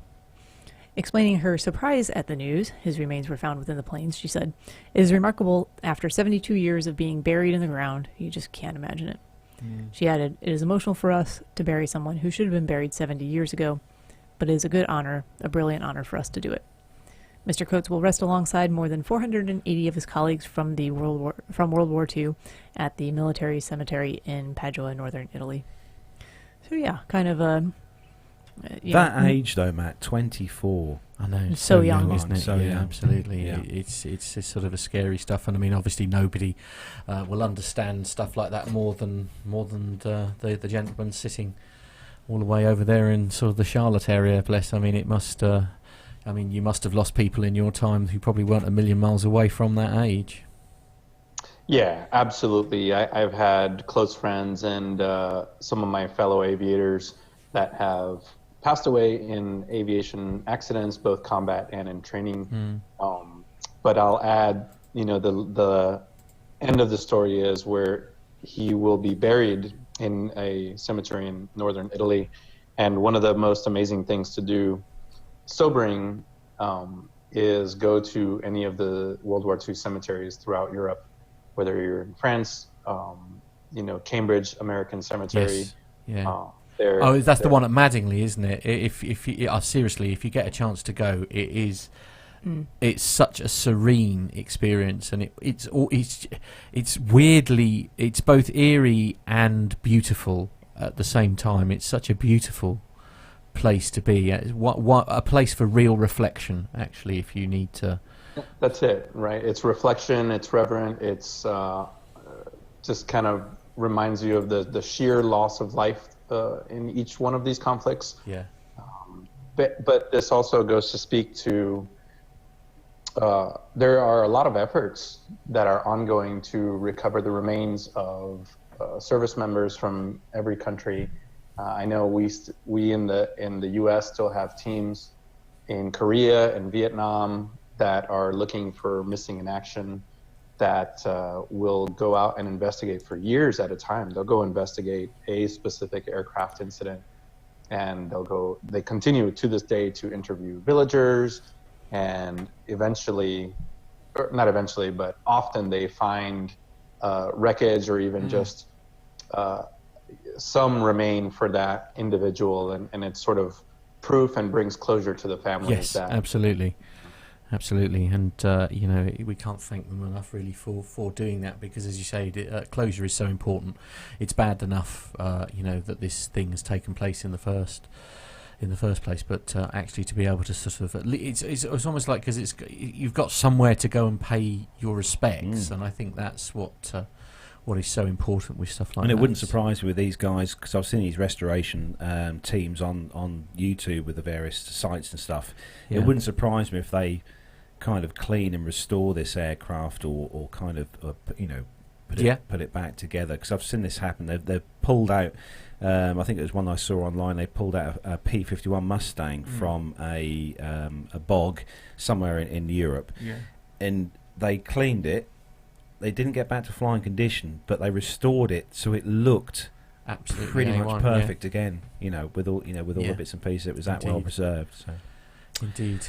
So that is where we bring the commercial news before you do the next bit, Carlos, actually, I should just say we've got Captain Al here, as you can always rely. No. Obviously, I know, brace yourself. But in honour of because of our esteemed guest that we have here in the studio, Captain Al has decided that he's going to eat a meal, especially in your honour.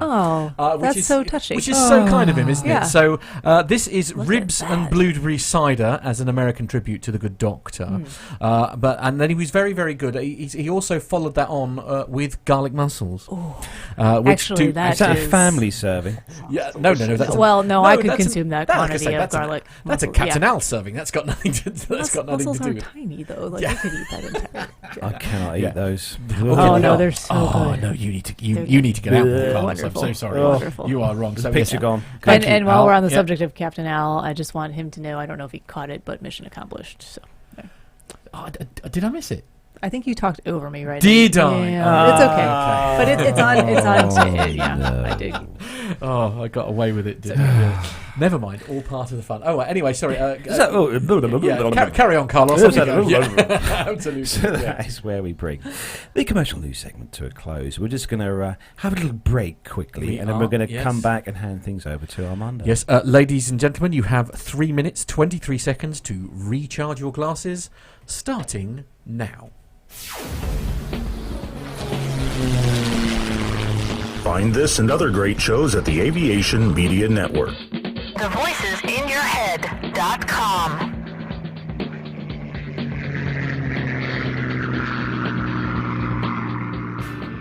The Plain Talking UK podcast is a voluntary project that aims to keep you informed with the latest aviation-related stories from newswires across the globe. Producing our content does cost money though. If you enjoy our show, why not help us keep on the air by making a donation towards the server and website hosting fees through PayPal. Any contributions would be greatly appreciated. Are you an Amazon user? If so, why not do your shopping through the link on our website? There's no cost to yourself, and Amazon pay us a small referral fee on qualifying purchases. To find out more about the show and to meet the team, take yourself to our website www.plaintalkinguk.com. Or find us on Facebook at facebook.com/plaintalkinguk, on Twitter via @plaintalkinguk, or get in touch via email on podcast@plaintalkinguk.com. Thanks for listening.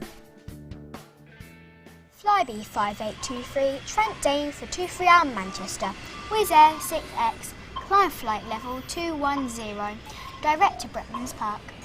United 123, maintain 280 knots. London 2 TME, turn right onto Bravo, link, 21 join Alpha, hold at Mora, Speedbird 472, LOC/TME, approach runway 27 left, follow the green stand 544. That's enough air traffic control for today, Nat. Bedtime. So we came up with the idea of having a video course. Obviously ours are better because we've got the experience on the aircraft and we know what we need to be looking at. Something that myself and Andy started initially really to improve our own technical knowledge and put something out there. We saw that there was a gap and this wasn't a media that was being used for this purpose, and our hunch was right because there's obviously a market for it.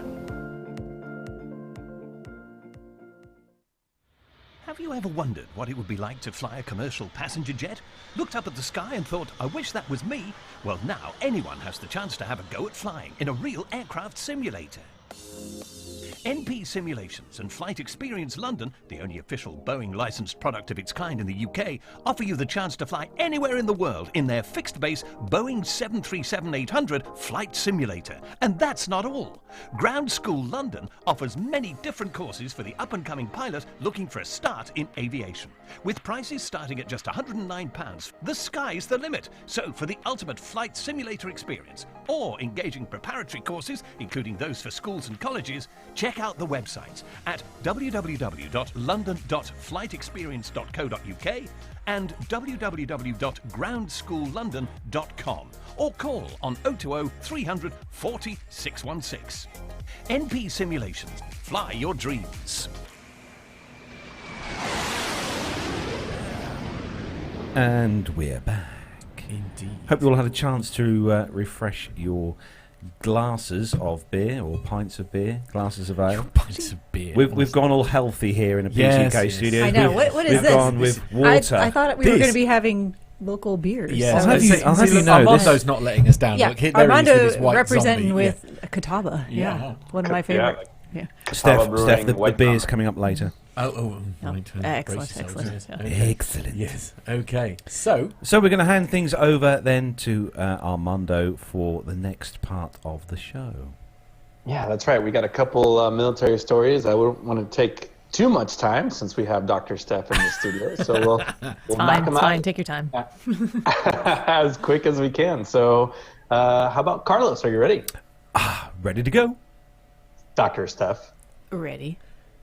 And Matt, pressing the buttons. Yeah, I seem to have lost my hand on the video for some reason. But anyway, there we are, all part of the fun. Here we go.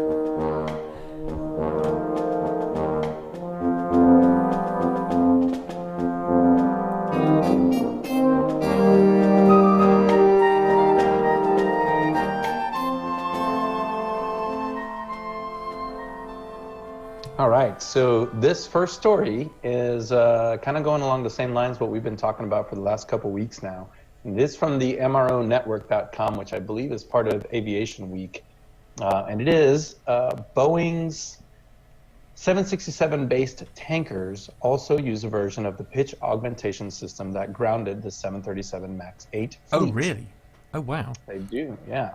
So the disclosure from the United States Air Force provides new data point in the unfolding story of how Boeing installed the Maneuvering Characteristics Augmentation System, or the MCAS as we now know it, on its narrow-body airliner fleet. Both the KC-67 and the KC-46 fleets delivered to the air forces of Italy, Japan, and the US rely on the MCAS system to adjust for pitch trim changes during refueling operations. In the 1980s, Boeing engineers considered using a pitch augmentation system for the commercial version of the 767, but dropped the idea after finding that vortex generators provided adequate control. By 2011, Boeing had already delivered KC-767s to Italy and Japan, fitted with the first version of the MCAS. The use of the system then spread as Boeing won the Air Force's KC-46 contract in February and launched the 737 MAX 8 in August. But Boeing designed the integration on the KC-767 and the KC-46 slightly differently than the 737 MAX family. The single-aisle airliner uses one angle of attack vane, either the captain's or the first officer's, to generate data used by the flight computer to activate the MCAS. By comparison, the KC-767 and the KC-46 are designed to use two sensor inputs to feed angle of attack data, says Boeing. The US Air Force has launched a review of flight procedures for the KC-46, said a Air Force spokeswoman. The USAF does not fly the models of aircraft involved in the recent incidents, but we are taking this opportunity to exercise due diligence by reviewing our procedures and training as part of our normal and ongoing review process. And I think this type of implementation is exactly what Boeing is looking at for their fix, as we just talked about. So how long has this particular aircraft been flying then, in the form to which it's here in the story? I think that 2011 was the first 767 tanker with the first version of the MCAS. Right. Okay. And there's no incidences per se known based on that, but I don't know. I don't know if I dare mention this word. I mean, is it perhaps because they were more aware of how the systems were working? Well, sort of. Again, I'll defer to Colonel Jeff and his explanation of the MCAS system, but also his explanation of the way crews are trained in a not just a runaway trim situation, but specifically how to deal with this MCAS system. Now, I think as it all sort of comes out in the wash, yes, there could definitely be more training, or could have been more training for the pilots on the MCAS system. But there was also, the revelation that it was an option. It was whether to use one sensor or two sensors was an option that was provided by Boeing, and the Air Force versions have, it seems from this article, have always used two sensors right from the barn. Yes, which kind of makes sense really, because you sort of almost assume that there would be like redundancy perhaps in any aircraft system where it's sort of comparing two lots of data rather than one. That's it. But then there sort of an opposing viewpoint to that is in comparison to the Airbus, where you have three sources of data. Yes. Right. If you have two sources of data, then which one is malfunctioning? Of course. So Okay. how do you know? You know, and then there's still always the possibility that if you have two malfunctioning and giving the same reading, they'll vote out the one good. Remain. So no system is going to be perfect or foolproof. True. It's more Well, in what you said with the training and knowing how to manage irregularities. This is my problem with the way that a lot of media have been covering these stories, because there's a lot of hearsay and a lot of there's no real, because the investigation is still ongoing. So the long and the short of it is there's no real concrete information that's being offered yet, and everybody's making assumptions. Even the story that I read earlier, where they said they had more data pointing towards the similarities between the two crashes. There were sources that wanted to remain anonymous. You know, they weren't able to cite any specific data points. So I still, I'm basically just sitting back still and waiting. Yeah, to absolutely. Which see is, more. I think, what we should. It's fair enough. You report on the incident and the fact that lots of people have lost their life and etc. and that. But stop with the hearsay. I mean, it's great. Obviously, it's interesting actually, because I didn't realise that this particular MCAS system also existed in the, or a variant. I assume is it the same system? Did you say, Armando? I'm sure there's slight variations, but I think it's probably the same core system, the MCAS system, on these 767s. Yeah. Okay. Yeah, fair point. So moving on to the next story, which is on Flight Global, and we all know Nev is a big fan of Flight Global because he loves the font. Right. Nothing to do with the fact that they're the leading aviation experts in. Yeah, okay. The standard disclaimer. Standard disclaimer, Yeah, so the headline on this story then, US Air Force selects first airbase to host B-21 Raider stealth bomber. The US Air Force selected Ellsworth Air Force Base in South Dakota on the 27th of March as the preferred location to base the first operational Northrop Grumman B-21 Raider, the stealth aircraft formal training unit. After that, Whiteman Air Force Base in Missouri and you probably know that one better than me, Steph. Ooh, I actually don't know. Okay. Dias Air Force Base. Actually, Armando knows, was it? Yep, Dias Air Force. Dias Air Force Base in Texas will also receive B-21s as they become available, says the service. The US Air Force says it selected bases using criteria meant to minimise mission impact while transitioning from older bombers, maximise facility reuse, minimise costs and reduce overheads. It's all about saving money. These three bomber bases are well suited for the B-21, says Secretary of the Air Force Heather Wilson. And she says, we expect the first B-21 Raider to be delivered at the beginning of the mid-2020s, with subsequent deliveries phased across all three bases. Ellsworth Air Force Base was selected as the first base because it has enough space and facilities to handle missions at the lowest cost and with minimal operation impact across all three bases, says the US Air Force. In November 2018, USAF selected Tinker Air Force Base. I always love that name when we have that on the show. Tinker Air Force Base. It just really sounds like something military in nature, doesn't it? Tinker Air Force Base in Oklahoma and Edwards Air Force Base in California as maintenance bases for the B-21. Edwards Air Force Base will also test and evaluate the aircraft, as the air base is home to the Air Force Test Center, which leads aircraft testing and evaluation for the service. Ultimately, the service aims to incrementally retire existing Rockwell B-1 Lancers and Northrop Grumman B-2 Spirits when a sufficient number of B-21s are delivered.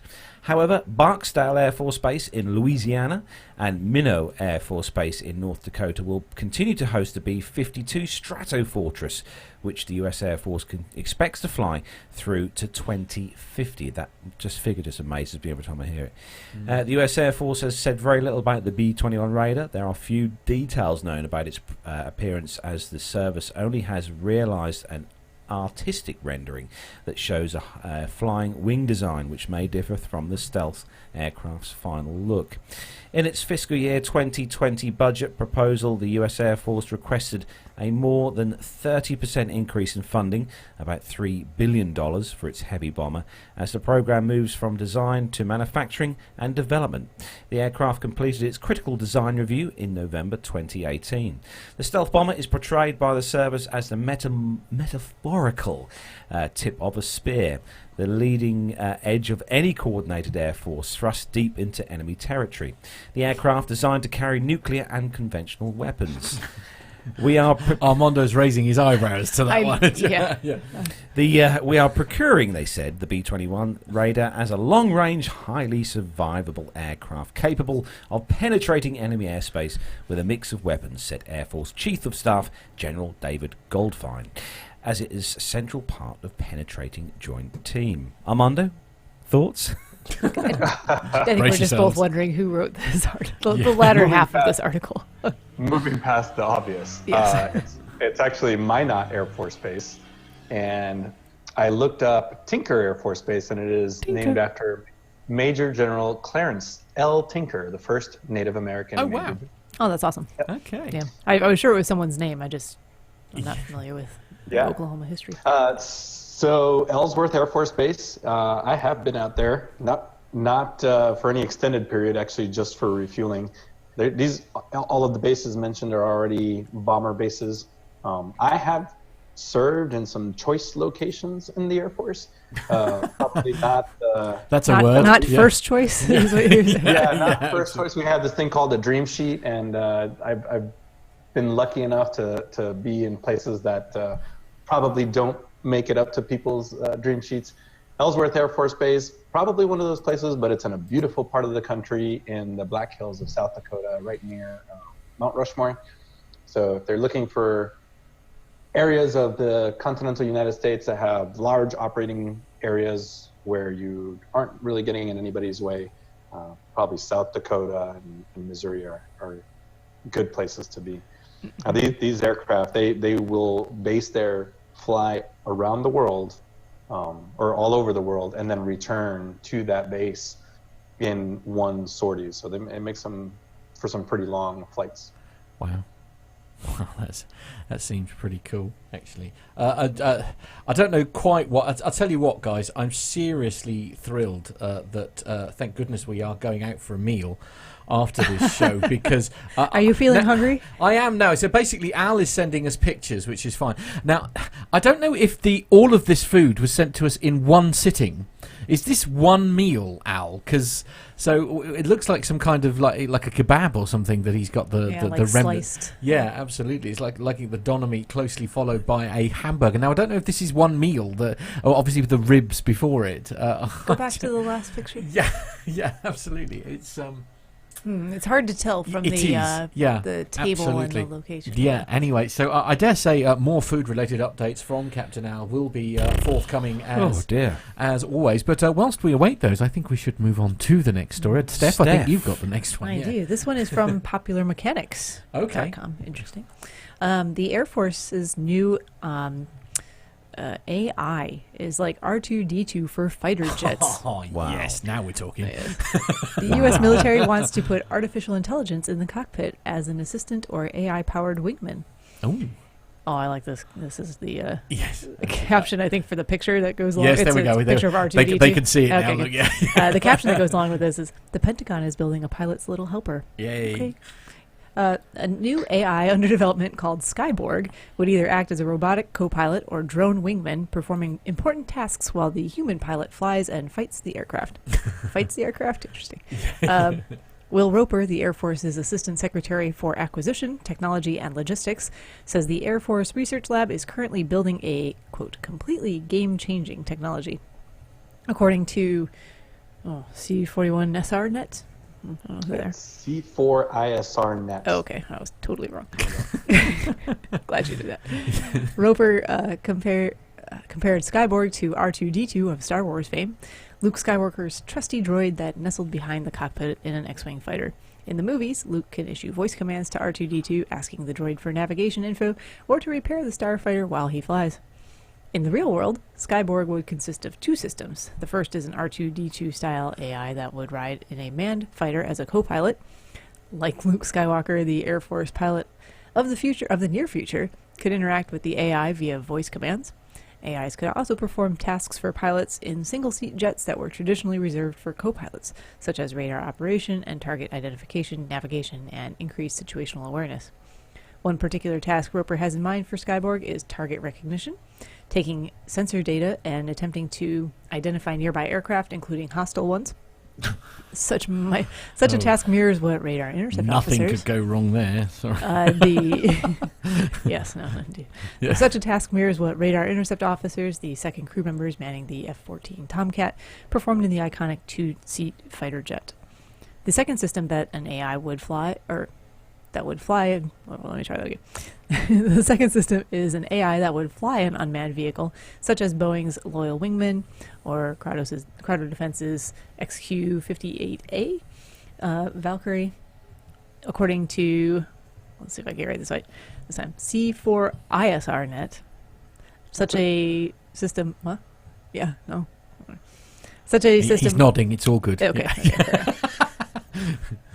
Such a system might even go into the QF-16 drone, a decommissioned F-16 reconfigured for unmanned flight. The QF-16 currently serves as a target drone, but powered by a sophisticated AI, it theoretically could become an inexpensive, expendable combat drone that carries its own weapons. If either of Skyborg's possible roles, the Air Force insists in either of Skyborg's possible roles, the emphasis is not on creating a system that can replace pilots and bring up all the thorny ethical questions involving AIs in combat. Oh dear. But a system that enhances the effectiveness of human pilots, allowing them to manage more tasks in an increasingly complex combat environment. This could help ensure that humans are in the loop when it comes time to release weapons and possibly kill or injure other humans. The emphasis on using AI and autonomous systems to enhance rather than replicate human performance is probably the best way forward for a technology that has spawned concerns that robots could roam battlefields, Terminator style, killing humans without oversight. Yes, absolutely. Yeah. Oh, they took a lot of leaps in that article, didn't they? Skynet is suddenly a very nervous phrase right now. Yeah. And now, I mean, there are a couple of issues I have with this story. I'm not going to lie. One of the main ones is I don't know if anybody's tried to use the voice-activated AI that's in their car. I mean, I'm just hoping that they'll be a little better at it if it's going to be used in combat situations, because certainly when I try and talk to either Siri or my Google Assistant, it has interesting results, funnily enough. Although Alexa, I have to say, is quite good. Yeah, Alexa's good. I use voice recognition software every day at my job in the form of... voice to text, or voice for dictation. We use the Dragon system, and most of the time it is very good. Sometimes it is very bad. And when it's, I mean, this is not the case of what would happen here, but the problem I have with it is that when it misinterprets what I say, it doesn't. It's not like a typo where you can easily see that the word is incorrect. Your brain just scans past it because it's a word. Because it's a word, and therefore it makes zero sense. Yes, or you know, if you go by the Google, the YouTube subtitle system that's on here, very similar. And it refers to Nev as Sir Nipple Bound, which is always the way forwards. But it's just one of those tricky ones. I mean, I dare say, and you're talking about the Dragon naturally speaking system, which I'm very familiar with. And actually, if you do sit down, and hopefully perhaps the military will do this, if you sit down and train it properly, it is one of the best systems out there for getting it right when it comes to everything from grammar to all that. So I mean, as long as they employ some similar system perhaps in making sure that the person who's flying it trains it to recognise its commands properly, then the whole thing's just amazing, though, isn't it? You'd always want like a feedback loop there too, though. Before you just say something and it starts doing it, you want to have confirmation. Yes, you have to sort of confirm, or I don't know. I mean, so come on, Armando, how do you feel about stuff like this. I mean, it sounds amazing. I mean, everybody's dreamed of flying an X-wing plane with I'm just obviously with R2-D2 stuck behind visions of fighter jets with Alexas on board. Oh God, no! Alexa, fire my missile. Yeah. I mean, my Alexa works great. You say to Alexa, "Turn off the downstairs lights," and she'll turn off the television. You know, it's brilliant. Yeah, as Steph was reading that article, I was thinking, well, maybe Skynet, when they started advertising, they also guaranteed that there would be a human in the loop. Yes. No, there's. I've been educated a couple times when I've said AI about something, and then somebody retorts by saying, well, there's a difference between machine learning and AI and deep learning. So there are sort of three subsets of AI. And there was a different article on this Skyborg from Flight Global. That's the Air Force Research Lab is the one sort of leading the way on this technology, and they're very familiar with the voice detection algorithms and things like you're talking about. They're very much involved in industry and academia, but even more so than just the voice recognition. It's sort of it's got to be the way that the future of warfare is going to be, where the humans are sort of taken out from the front lines. But then, I suppose, again, it mentioned in the article about the ethical debate there, but also, if we're going to go down this road, then surely the drone route seems... Do you know what I mean? Certainly in modern warfare, I can't help but feel that, more will be made of drones, and you actually take the human out of it altogether. The human is still involved, but not in the aircraft, if you see what I mean. I mean, I don't know. None of us lived in that era, but when you think about going from swords and spears to firearms, that's a pretty big leap. Pretty huge step, taking the intimacy of combat, if that's a thing. If that's a word, absolutely. You make it sound so quaint. Yes, it's so charming. Right? Yes, absolutely. It's so academic when you're it really is. Yeah, to the hilt on somebody. I don't know. It's a natural evolution in my opinion, and I can't wait for the sequel to Top Gun, where Goose is replaced by R2-D2. Right. Okay. Yeah. Yes. That's the secret they're keeping from us. And I dare say it'll be 20 years after the film was made before I then watch it on Carlos's 3D TV. So there we are. Oh, you're never going to live that down. No, I'm not. No. Anyway, we're going to move on to the last story now, and the headline in that is, so this is on the UK DJ website. It's the UK Defence Force, UK Defence Journal.org.uk, and the headline says... Good news for Airbus. Yeah, indeed. Woo-hoo. So Kazakhstan replaces an order for Airbus C295. So the Border Service of the Republic of Kazakhstan has signed a firm order for one C295, I'm sounding so American, C295 medium transport aircraft, says Airbus. Through this new agreement, which includes training, spares and ground support equipment, the overall C295 fleet operating in Kazakhstan will increase to 9 aircraft. The new C295 in transport configuration will play a vital role in border control activities and homeland security operations due to its demonstrated reliability and cost efficiency in operation at low temperatures.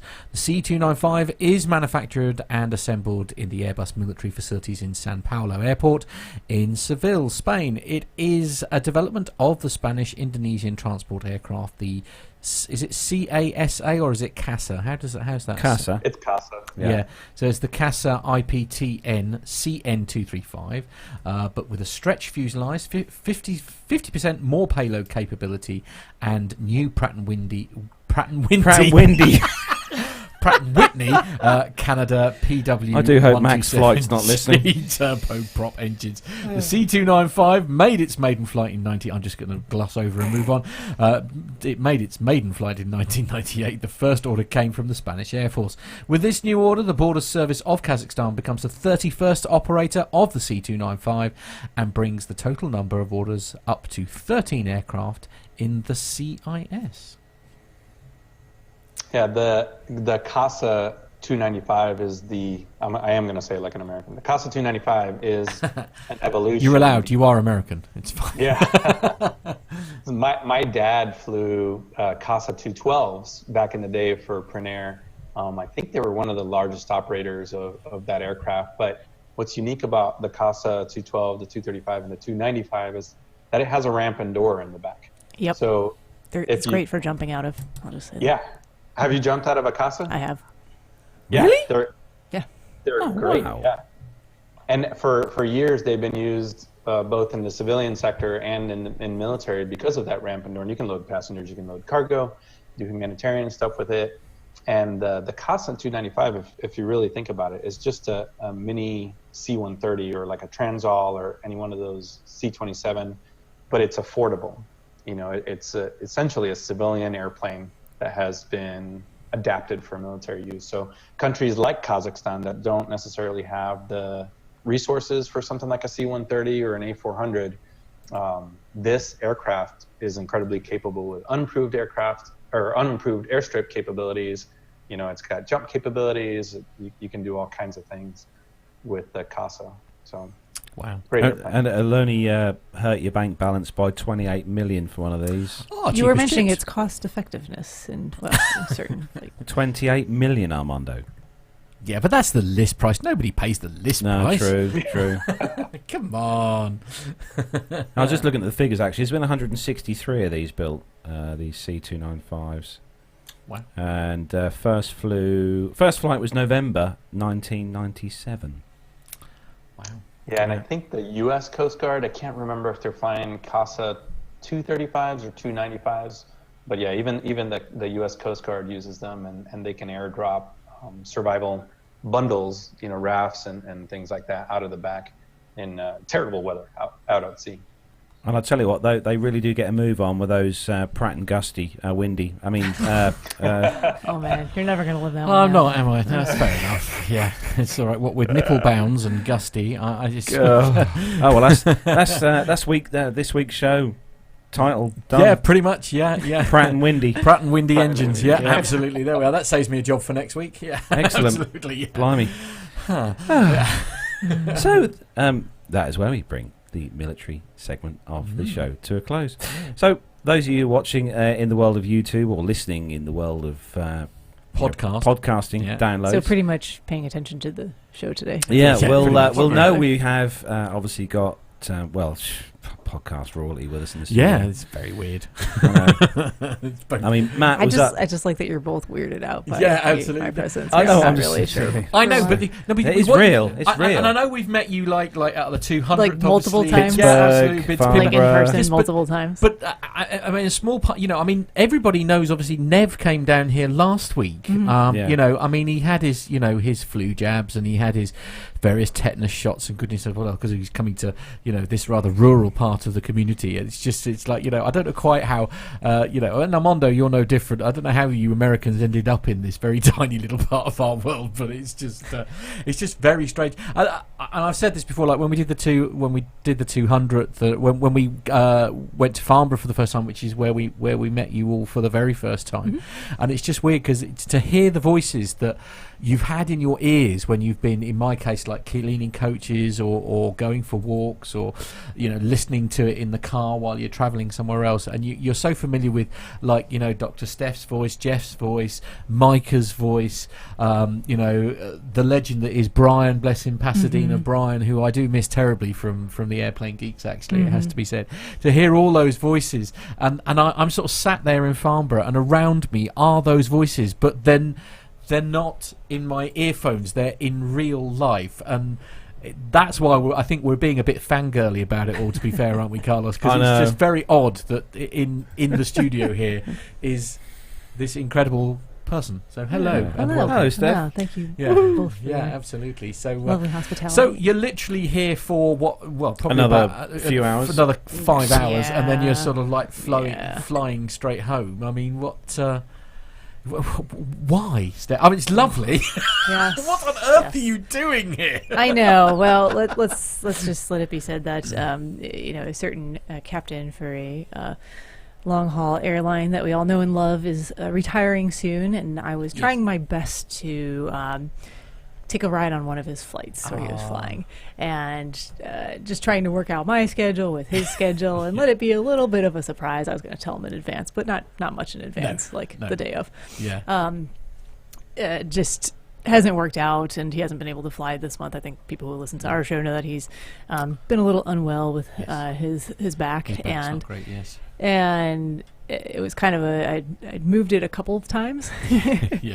And finally I decided, you know what, it's going to be fun just to come take the trip anyway. So here I am. Here you are, indeed, which is just as I say. We mentioned at the top of the show, obviously, that what did you think of Duxford? I mean, Duxford was wonderful. That was a great museum. Tons and tons of aircraft on display. Yeah. How can you beat the Concorde display? And like I said before, I think we got really lucky with the weather today. It was fun just being outside even and chatting with you guys and just watching aircraft land, take off. And that's a great thing about Duxford, isn't it? Of course, because it is actually an active airfield. People can people can fly in there, and I think you can fly in and go around the museum. Is that right, Armando? I think you were saying to me when we were chatting before. That's correct. You can pay your landing fee, and that'll get you into the museum also. Which is brilliant. I think that's a really nice touch. Absolutely. So you have a little bit of a wander around and that. And of course, what is nice, I think, towards the end of the afternoon, actually, before we headed back here, and they've got a 2-seater Spitfire that you can have like experience flights. I think they're short, to be fair. It's a lot of money for like 20 minutes. You need deep pockets if you want that experience for 20 minutes. But I mean, what an experience, to be fair. There's also the Tiger Moth, which now you can put on a leather helmet and a white scarf and go around for a little bit longer for a quarter of the price. Yeah, absolutely. Yeah, and it's just brilliant. I think I've forgotten the name of the company. They were saying it over the over and over again. They were, absolutely. And yet none of us have managed to retain the name of the company that does it. But anyway, they were sort of very active. It's just been as I say, the weather makes such a difference. It's just been a lovely day. And company was fantastic as always. So. My thanks to you, Matt, for suggesting that as something to do for the day. Well, it just seemed sort of sensible, really. Just to sort of, it's only an hour and a half from us. It was only an hour and a half kind of on from the way anyway from Heathrow and stuff. So it sort of worked quite well to do that. And obviously, Armando, you've been many times. You took Steve and Ivy, didn't you, when he was here? It's just been it's a great museum. Can't recommend it highly enough. So, what time's the off? What time have you got to tomorrow? So the flight is at noon, more or less, 12:20, I think. Oddly enough, when the time changes, the flight, because again, I had looked at doing this trip several weeks ago, and I think once before that the flight was at 12:30, but then when the time changes, they move it to 12:20, and I have no idea why. Right. Because that makes all the difference in the world, all the difference. I don't know. Yeah. Well, it's that 5-hour difference between the two countries as opposed to 4-hour difference, so somehow that messes everything up. Okay. I don't know. No, not our department. So I think we figured I probably need to leave here 7:30ish in the morning. Yeah. So it'll be an early departure. Wow. Yeah, absolutely. Wow. Yeah. So back home, Steph. Yes. Back home in Charlotte. Any GA flying? A little Jumping bit. out of parachute or out of planes? Not a whole lot recently. I'm going to have to get recurrent again. It's not been a great winter for us in terms of sky-related activities. It's been very rainy, and we seem to be in this pattern, which seems to have finally broken, of it being nice during the week, and then the weekend rolls around when you have free time, and it's like rainy and horrible, low, overcast, nothing that you really want to get out and do anything in, or can even if you want to. Or I've been out of town on the weekends when it has happened to be nice, so I was a little uncurrent with a couple of things, skydiving and flying being the two, and I have been out flying again, so I'm back current for landings, for flying, and actually got checked out in the flight school I rent from has acquired some G1000 equipped 172s, so I got to check out in one of those. I like the Garmin products. Forgive my ignorance there. What's a G1000? What's the difference between that and what Carlos flies? You know those things that are round and have like weird gaugey looking things. Oh, you mean the steam gauges? Well, steam gauges, yeah. Steph is talking about aircraft that have these sorts of things in. And it kind of combines everything all together, very nice. A lot of data all in one screen. I was going to say about $200,000. Yeah, that's. Okay, right. yeah, that's the difference. Yeah, definitely. Yeah, not quite that much on the 172, I don't think, but at least not retrofit ones, because I think these are all they've gone in after the fact. Anyway, so I've been back out flying, and actually really hoping to get a chance to go flying with Armando here in the near future, since we're practically neighbors. I mean, I'm here right now and you're there, but... Absolutely. Actually, Al's just quite rightly asked me to remind you, of course, we are planning our own meetup. So it's the PSP PT UK fly-in / meetup on the 12th of May. That's Saturday, the 12th of May. Stick it in your diaries if you haven't done so already. I don't know, is there anything on special? I don't think, is it an activity? I don't think there's anything on special. No, there's nothing. No air shows. But it's to say it's Saturday the 12th of May. That's the PSP / PT UK fly-in / meetup. So please, if you can, we would love to see you there. So if you could make it at all to Duxford, please do. It would be great to see you there. It is, I'm afraid, Carlos, time to start wrapping up. We are out of time. What, is it Christmas time? No, it's wrapping presents. No, not that. Oh, for okay. goodness sake. Right. I mean, our 2 hours is up. That's what. Oh, sorry. Oh God, I forget we're on a time scale here. Yes. Yeah, we're going to close the show up, but we are going to head off in a bit and take Dr. Steph over to our favourite restaurant. Oh, it's Sunday the 12th. Sorry, I kept saying Saturday. Lee just told me off. It says Sunday the 12th. Sunday. Sorry. Yes, yeah, and Al's just done it as well. You can't get staff, can you? Just tell you. This is why I'm never allowed information. So it's Sunday the 12th. Sunday the 12th. The day is right, so it's Sunday the 12th of May. The PSP / PT UK fly-in / meetup. So yes, we're going to go and see Stuart. I might even use the word pillock. And indeed. And we're going to basically go to Stuart's restaurant and have some food and beer. What we're going to do is obviously because Stuart is obviously he flies the caravan, which people jump out of, and I'm sure you two are going to have lots to chat about. Sure. Yeah, so we're going to do that and eat food and drink. Yes, and absolutely. It's going to be fun. Armando, I'm delighted that you're home, but sorry you're not here to join us. As long as you get the Chan special. The house noodles. The house noodles. That's Steph can come back to Charlotte with maybe a to-go container. You know what? It would be relatively fresh, to be honest. Absolutely. I'm not gonna. Yeah. I've actually got some like insulated lunch bags. You'll definitely need those, Steph. I dare you because it'll never make it through the flight. Oh, right. Through the flight? Yeah. No, you'll eat them. I think that's what it's saying. Oh, it's a challenge now. I see. It's that good. I see how it is. Absolutely. I think you're going to love as well the aviation-themed kind of corridor in the restaurant, because Stuart does have a rather large cabinet filled with just aviation stuff. Filled with stuff. Yeah, which is quite cool. I'm very excited. I've heard lots of great things. So excellent. Its reputation definitely gives me a lot to look forward to. Indeed. So that is where we are going to start and wrap up episode number 262 of the show. We're going to say a big thanks to everyone who has joined us in the YouTube chat room this evening. It's been great to see all you guys and girls in there. And I hope you're enjoying your weekend wherever you are in the globe. As always, thank you very much to everyone who downloads the show via their podcast provider. We are eternally grateful. The listening figures are great, actually. So thank you. So proud of where we are at the moment. So thank you very much to everyone who downloads the show. To get in touch with the show, we love to hear from you. It's podcast@planetalkinguk.com. That's podcast@planetalkinguk.com. It would be absolutely amazing to get some audio feedback from you. We love that. To take yourself to the website, it is www.planetalkinguk.com. That is www.planetalkinguk.com. And if you're looking for us on social media, that's where we post when the next show is going to be live. If you'd love to join us, we'd love to see you in the live chat room. You can interact with the show. You can control, you can help sort of guide the show, if you like, as we go with stories as they come in. Thank you to everyone who does that. We post those on social media. Our Twitter handle is @PlaneTalkingUK. It is facebook.com/PlaneTalkingUK, and also on Instagram it is PlaneTalkingUK. Dr. Steph, if they live under a stone and they've never heard of APG, how on earth do they find you?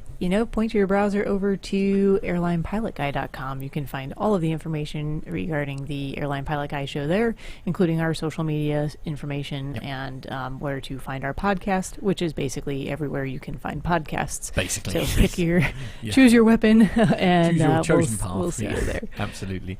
That's it, guys. It is time to wrap up the show. Anything nice planned this week, Armando? I'll be headed down to the Panhandle of Florida, the Panama City, Fort Walton Beach area, to get my multi-engine recurrency. Ooh. 310? Yeah.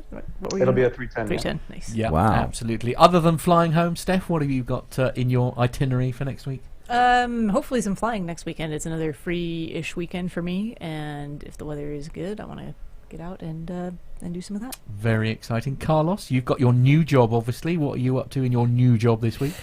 Well, I am currently in the process of building the inside of a warehouse to stack and store stuff properly. Ooh, and it's nice because I kind of have like staff now to kind of God talk to help and stuff, everyone. and it was just quite fun. Yeah, terrifying is. But I shall be Yeah. doing that and working for my awesome boss, Stuart. Hello, Stuart, because I know you're probably watching the show, Stuart.